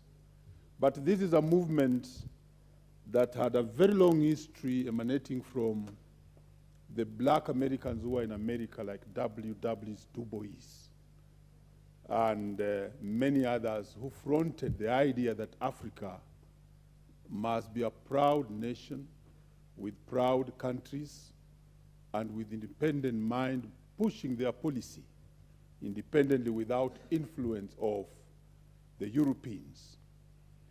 That particular time, Honorable Speaker, they were also inspired by the Eurocentric scholars who had defined Africa as a dark continent. The other day I saw one member of parliament speak about that. There was a historian by the name William Travaropa who, when asked whether there was anything in Africa, he said, there's nothing in Africa, but for Travaropa it was just darkness. So when the first Pan-Africanists came up within the continent, their first business was to establish the independence of African states, which they indeed did. Now, they later on created the Organization of African Union, which unfortunately did not pick up very strongly. And for how long during those days when we had the A-level history, you would get this question with 50 marks, that OAU is as a dog that is sleeping without teeth to bite. Later on, the creation of the Pan-African Parliament was actually supposed to bring the African member states to a level of having a stronger negotiating voice with other continents and other powers, not only limited to rights, which I've seen here as recommendations, but also economic decisions like trading rights, economic blocks, currency, and other things that would make the continent very, very strong. I think the advent and trials by the late Libyan leader to form the African Union was a very serious step to try and strengthen Pan-Africanism. I therefore welcome the Pan-African Parliament, but it has a lot to do in terms of making Africa to be a strong bloc. In this report somewhere, I realized that the mover had this feeling that to strengthen even this parliament, we possibly need to have the representatives who sit in the regional bloc like the East African Parliament, the one that is based in Dar es Salaam, Arusha, in Tanzania, whichever way, as the members who will be the ones who should go to the Pan-African government. That would completely lose the spirit of Pan-African Parliament as intended from the history of Pan-Africanism. This Pan-African Parliament is supposed to have representation from the member states. And if there are regional issues that need to be negotiated, then networking among the member states, like if the Eastern region, those member states in the East African community, or for economic matters, the economic body that we used to call ECOWAS, and West Africa could do the same through their own regional bodies. East Africa is actually PTA, I'm very sorry. Let me correct myself, but ECOWAS is for West Africa. So they would then network within their regional bodies so that they have their point and their drive firmly put in place. But let the representation come from each member state, because that is where now the Pan-African Parliament sits and is respected as a parliament sitting for African nations, not with regional representation, but member states representing the interests of Kenya, Tanzania, and other African states as they are. So there I would wish to really reiterate that it's very important that the representation is directly from the member states. Order, Honorable Mboko. Honorable Muliungi, where did you come from to this side? You know, we can't give our new members, you know, habits other than those prescribed in the standing order. It is up to the other end. And you don't cross as you go. Proceed, Honorable Mboko. Thank you, Honorable Speaker, for maintaining very, very good order within the House. You know, if we don't do that, then we shall lose the House in terms of its respect. So, Honorable Speaker, I was saying that the Pan-African Parliament has a lot of work to do. Number one, on the issue of labor, they have to legislate quickly to make sure that there is a cross-border movement and agreements that will allow free movement of labor from one state to another. And even go further to legislate within their different regions to allow free movement of labor without a lot of tariffs, including the work permits, which are making it difficult for labor to move, for instance, between Kenya, Uganda, Tanzania, and the neighboring states. And that is urgent because one big resource that the African nation still enjoys is human resource and labor. And that's why you will find that the multinational companies will always come to Africa because there's cheap labor. So the cheap labor is available for foreigners, but the cheap labor is not available for the African states themselves because there are too many barriers that limit on transfer of labor from one country to another. We cannot say to mention the issue of currency. In fact, this is where finally the rubber will hit the road. If it can legislate so that we start having a common currency between or among the African states, even if we were to begin with a few, then that is how we shall solve the problem of the dollar being as a good of serious scarcity like it is now. Honorable Speaker, today, yesterday, when the Prime Cabinet Secretary was addressing this Parliament, he severally talked about how our dollar stocks are diminishing and is worried about the dollar stocks.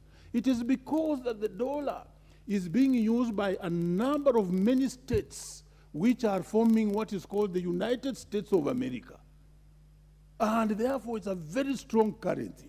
So if they can bring a common currency, which can actually be used as an African currency to negotiate loans using this particular currency, you can imagine the depreciation that the shilling has now had against the dollar.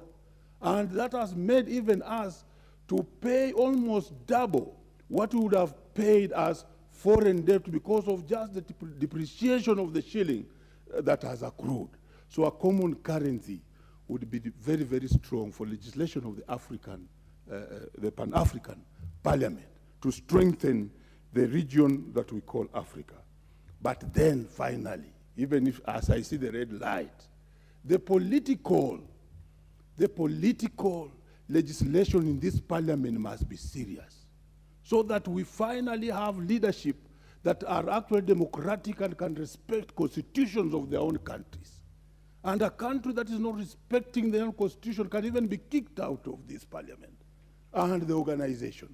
Because what is hurting Africa most is the politics and the inability of these countries to respect their own constitution. When you look at what is now happening in northern Sudan,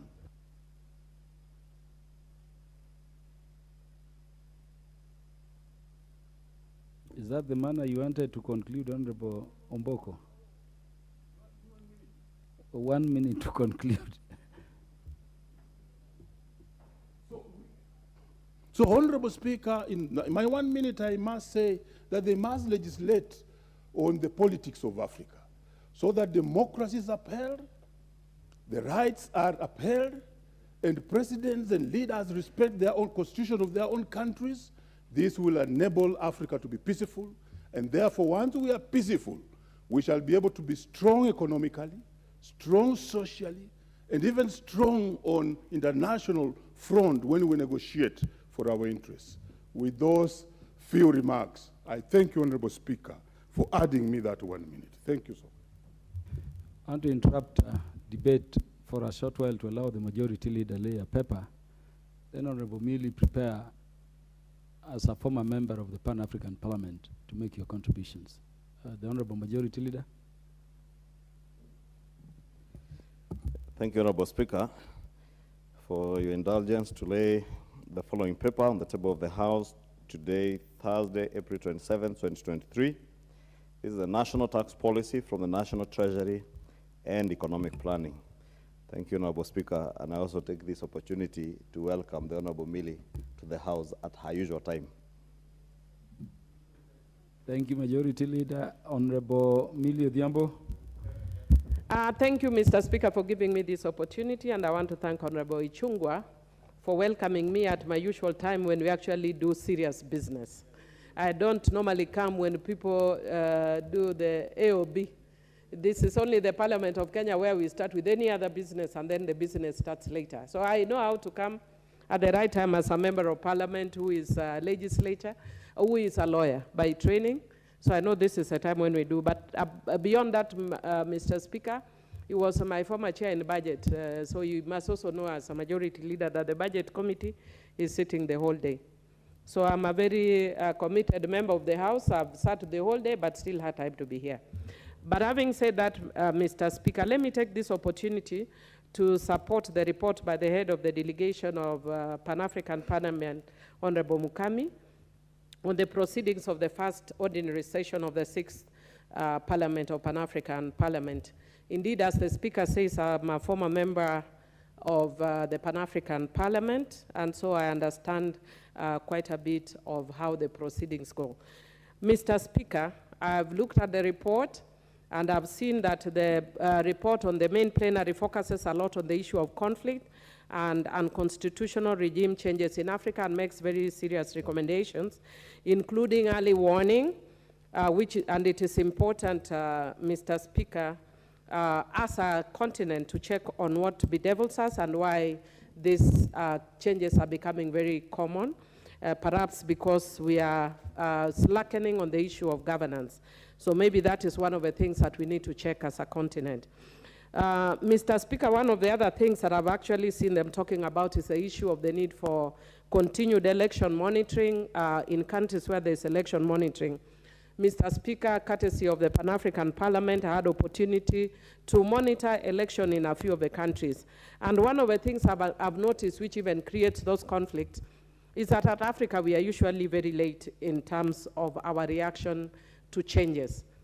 When, for instance, I'll give you an example, like the last time I was in Zambia, and when we did the election monitoring, everything looks okay, because the kind of questionnaire that you are given for monitoring will assess things like what time did people start the election, was there violence, did people have a chance to vote uninterrupted?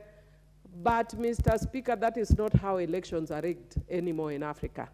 elections are rigged digitally, and there is no system for monitoring digital stealing of elections.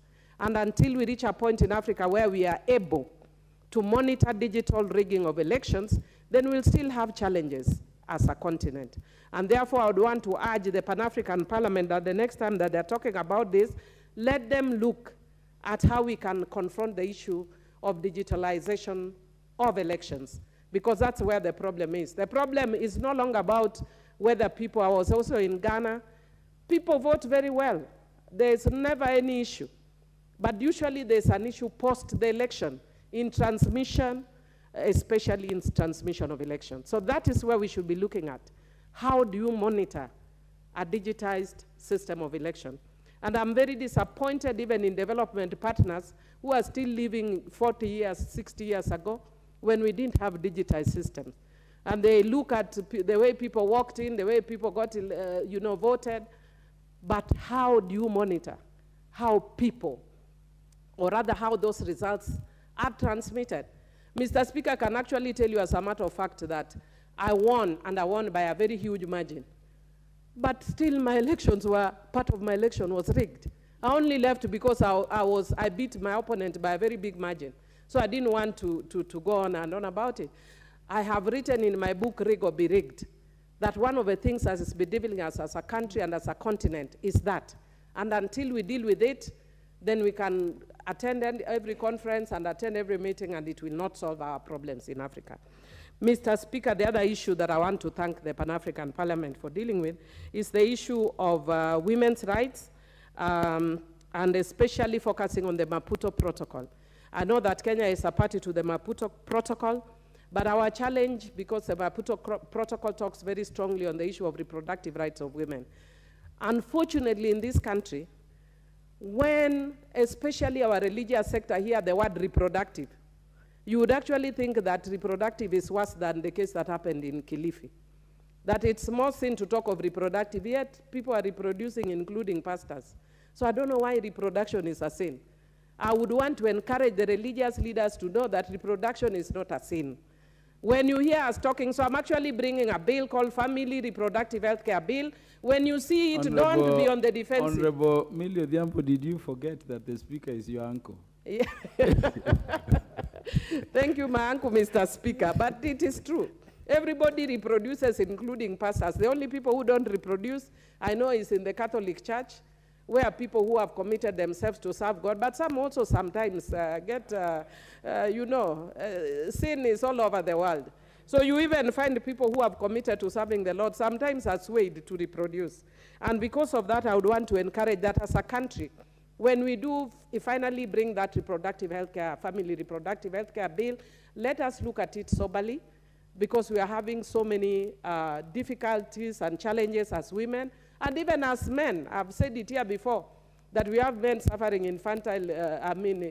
infertility and erectile issues, but we don't talk about them. In fact, my Kalenjin brothers are the ones who know. They have a term called kipka. Kipka means there are things that people don't talk about. There are things that are said in the bedroom and that. Yet actually, they are the things that affect us the most.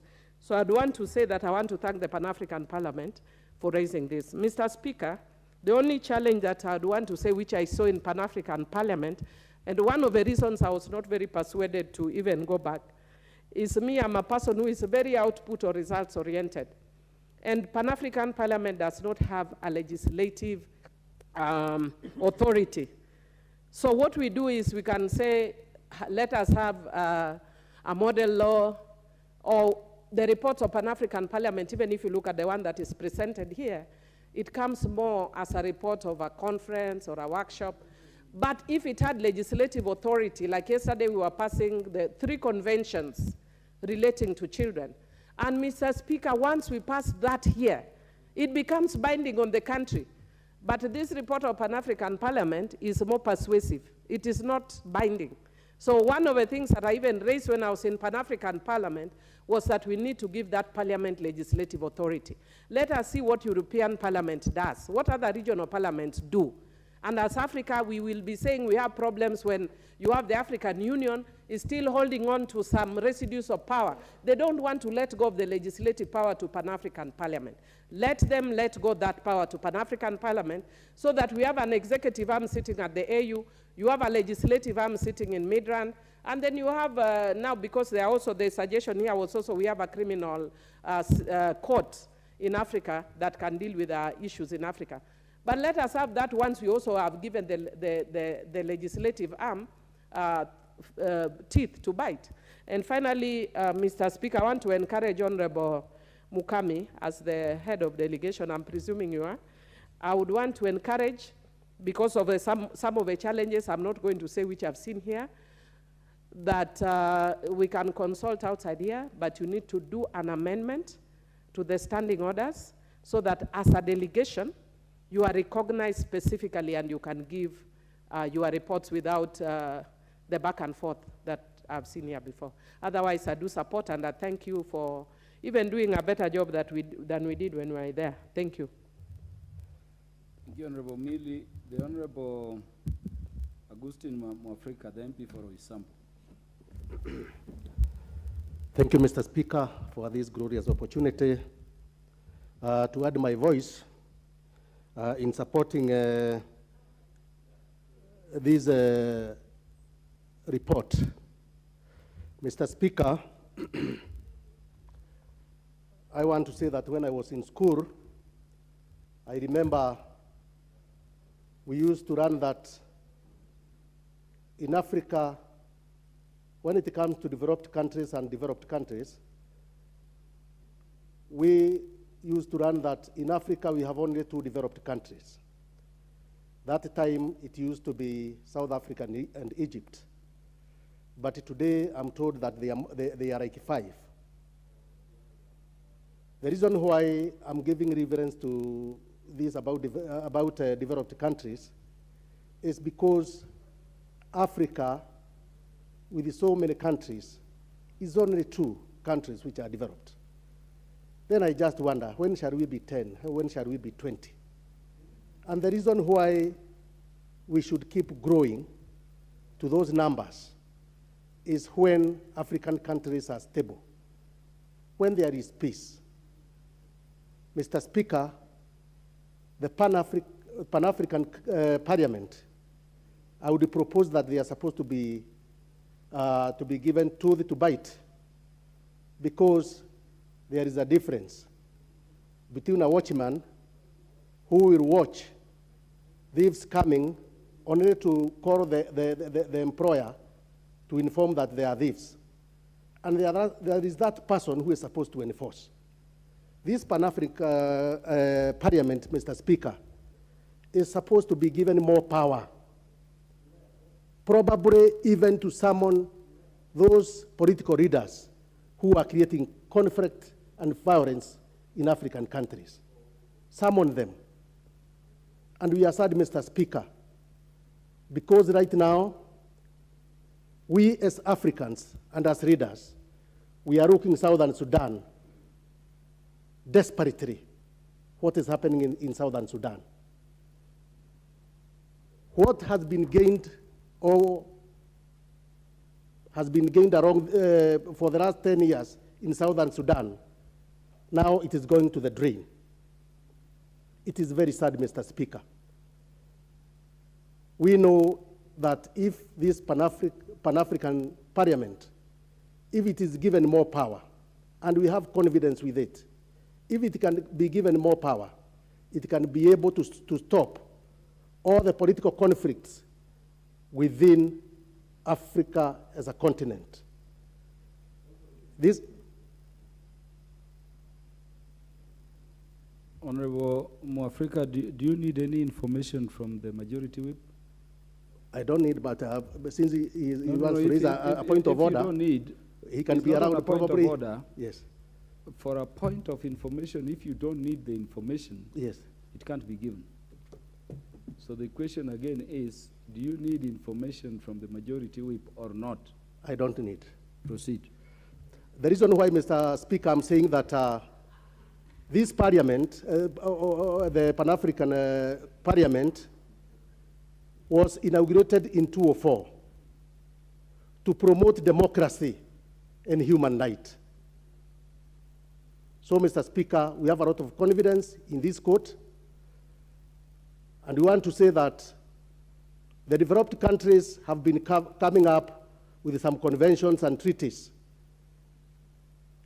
If we give an example of the Rome Statute, which most of the developed countries are not a member, but they come on telling us, Africans, that this is good for us. But for them, they don't become members. This afternoon, Mr. Speaker, we dropped a motion about the convention and treaties. I wish, Mr. Speaker, if it had emanated from the Pan-African Court, because Pan-African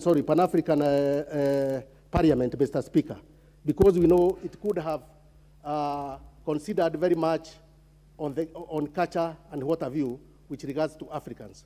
So, Mr. Speaker, I wish to recommend that we have confidence in this Parliament, and we recommend that this Parliament be given more power, Mr. Speaker. Thank you, and I support.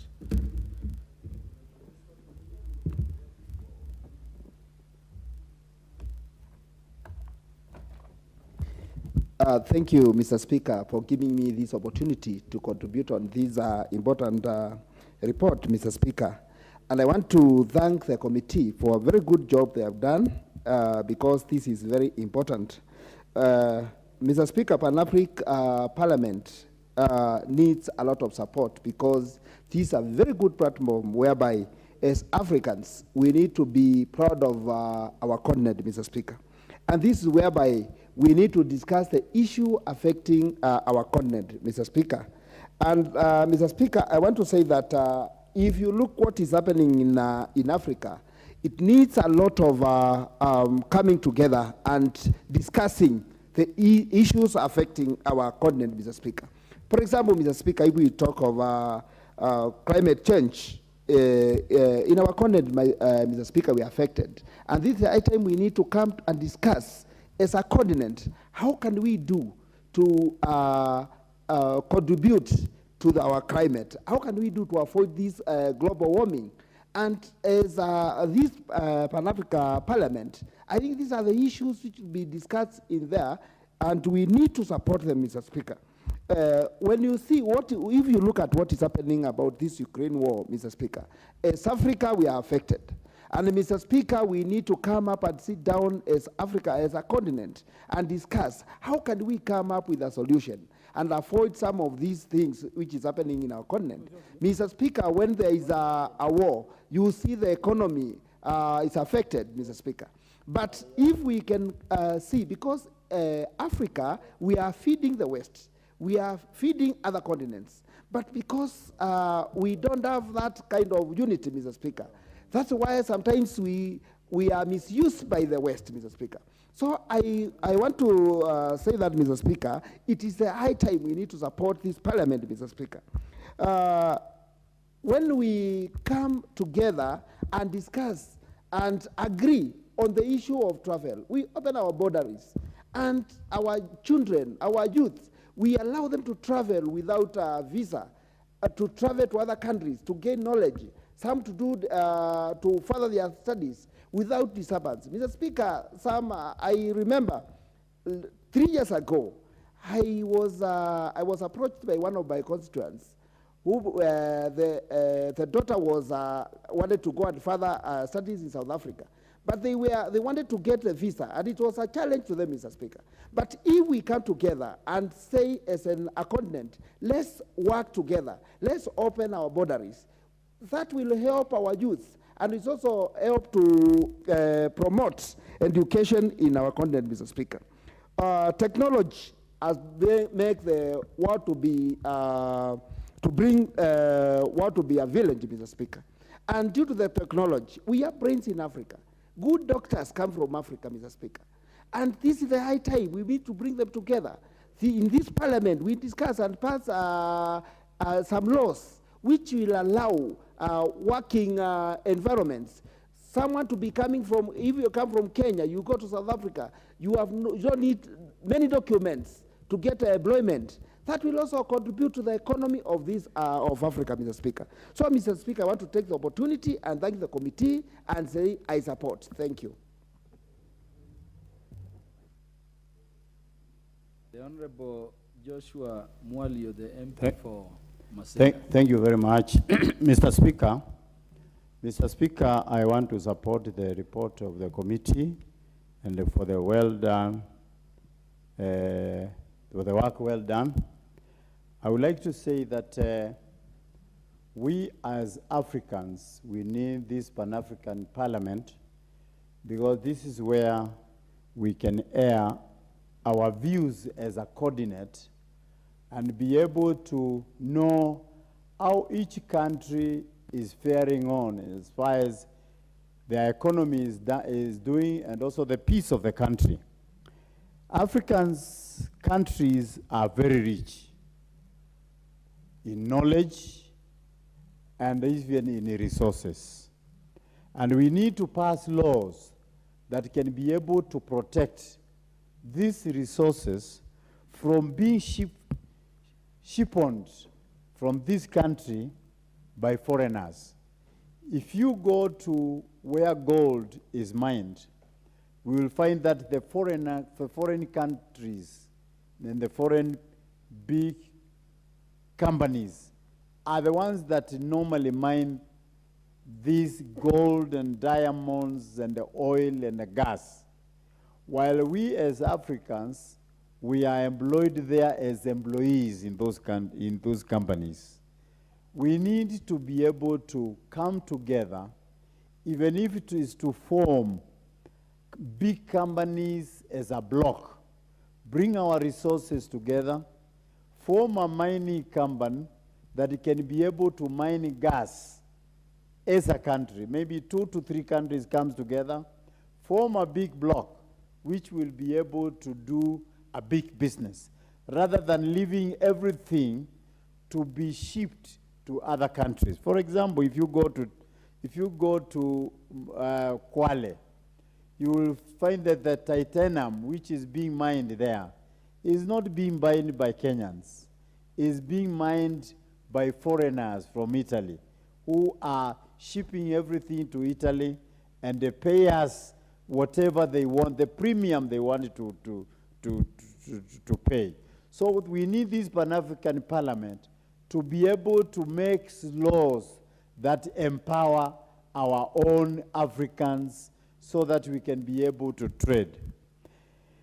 Number 2, we need to be talking together as Africans, as African countries.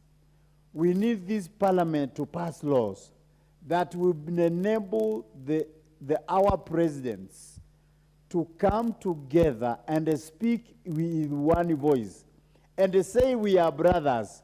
Why should we fight because we are neighbors? Why should we have quarrels because we are neighbors? By so doing, we are taking back all the progress that we have been able to, the achievements that we have been able to make, we are taking them behind. So we need this Pan-African Parliament to continue making good laws for progress, for prosperity. We also need free cross borders. From here to Nigeria, I go there without passport, without visa rather. I just walk in and do a business. I buy goods there, bring together and sell. But now if you want to do even a business in Tanzania here, you have so many things that are required. So this Pan-African Parliament should pass laws that are attractive, that are favorable even to the business people.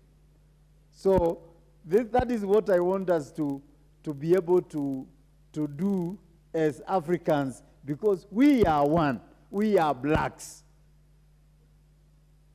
Majority, why are you laughing at me? Number 3, what we need as a parliament is that the laws that they pass in that parliament should be respected, should be rejected by the states that form the Pan-African Parliament, so that they can be able to be fulfilled in their own in the way they are passed. You see, you can pass a law and then it will never come to be implemented. So we need some implementations of the good laws, and the bad laws, we leave them out.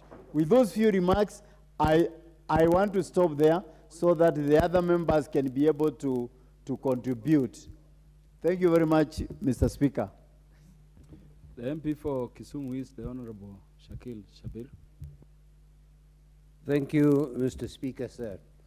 I acknowledge and note the report on the Pan-African Parliament that has been tabled, and it has raised a lot of concerns and a lot of good points. One of the things that, as an African, and I'm not a black African, but I'm a brown African, as my friend says, is that Africa has vision since the early 20th century to be combined as the Pan-African states of Africa. Gaddafi tried, the Egyptian Abdel Nasser tried, Lumumba tried, Nkrumah tried. The vision is excellent. The implementation and to take it across to be effective is not. Vision without implementation is hallucination. So we're wondering, there is the one in Addis Ababa. We have the Pan-African Parliament. We have the African Union. We have the Pan-African Parliament. We have ECOWAS. We have so many others. I sometimes wonder, and I've been to the Pan-African Parliament, I was not a participant, but I watched them, and I wondered whether this was a talk shop, because they do not make laws, as my colleague just said. It's really more like a conference of people to come and talk, and then there is a biggest problem that they have there is the question between Francophone and Anglophone, and then the Spanish phone. Now, you know, Africans, when you're going to be split between Anglophone and Francophone and Spanish phone, that's irrelevant. They're all Africans and we've all been colonized. And the point of the African Union and the Pan-African Parliament is to bring parliamentarians together so that they can form a body of understanding, so that they can understand what Kenya is about. We can understand what Uganda is about, what Botswana is about, what Mauritania is about, what Southern Sudan is about. The very fact that we are sitting here today and we see Southern Sudan, which is fallen into disarray, and now the Sudan, what is called the Arabic Republic of Sudan. Then we have the Ethiopians who are watching, and we have then we have these players from the Arab states and Israel and others watching and seeing how Sudan is disintegrating. Yet I have not seen one comment from the Pan-African Parliament. I have not seen one such comment from the African Union. It is sad. You know, the Pan-African Parliament should now get its act together. The Pan-African Parliament should no longer be a group of parliamentarians, each who have sovereignty, and a group of parliamentarians who go and sit in South Africa for 2 weeks every set period. We want to see results. We want to see how the Pan-African Parliament is going to be able to help in certain areas. Maybe when we are talking about Pan-Africanism, the issue of the sea boundaries. Why do we have to go to other people when we have the Pan-African Parliament in the African Union to tell us where the boundary of Kenya and the boundary of Somalia cross? Why can't we discuss that? Why can't we go and talk about other issues? whether it is Sudanese, whether it's the Nile Treaty. The Nile Treaty, Mr. Chair, was not drawn up by us. It was the Europeans. And yet my constituency at this moment is flooded because we are unable to desilt our rivers. We're unable to make channels. We're unable to put together dams because it's against the Nile Treaty. I think those are the issues that the Pan-African Parliament must look at. I was shocked and horrified at one time. There was a group of people who called themselves African chiefs who went to meet Gaddafi. And among them was the biggest crook that we have seen called Patini. Now, when did Patini become an African chief? I never know. Honorable Shabir. Yes, sir. The standing orders do not allow you to mention a person.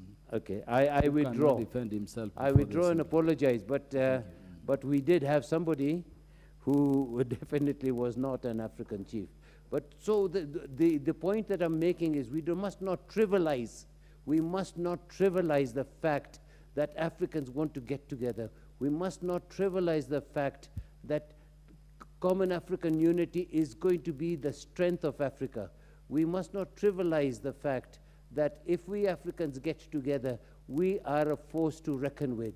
We must not trivialize the fact that why are there invisible boundaries?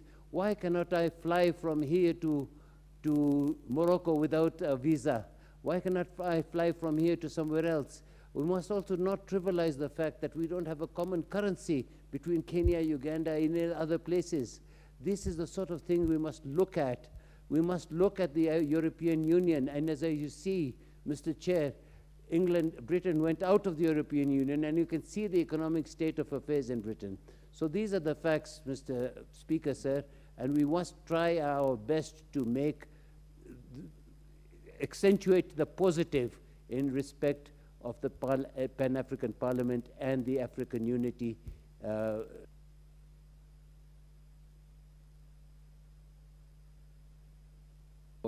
Shakil Shabir, the Honorable Dr. Lillian Gogo, the MP for Rangwe.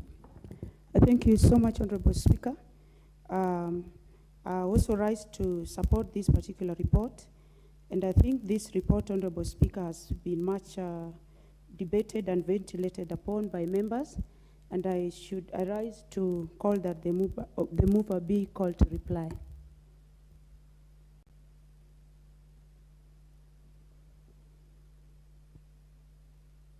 Is it the mood of the House that the mover should be called upon to reply? Mover.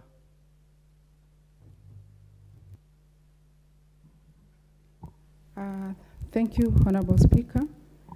Honorable Speaker, I want to thank all the members who have contributed on this motion, and I want to assure them that I have heard their sentiments, and I want to assure them that they are well represented in Pan-African Parliament.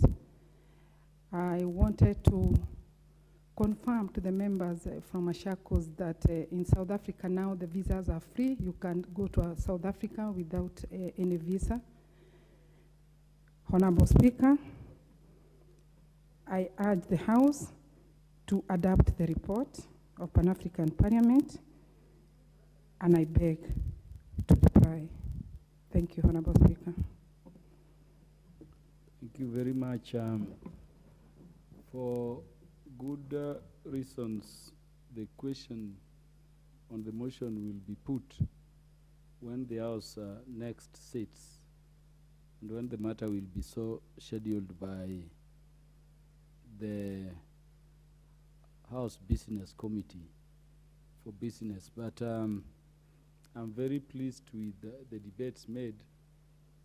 I wish we could pick this, particularly the relevant committees and the mover, for some firm resolutions in terms of how we can improve the operations of the Pan-African Parliament. Order, honorable members. Honorable members, at the time being 7:00 p.m., this House stands adjourned until Tuesday, the 2nd day of May 2023 at 2:30 p.m.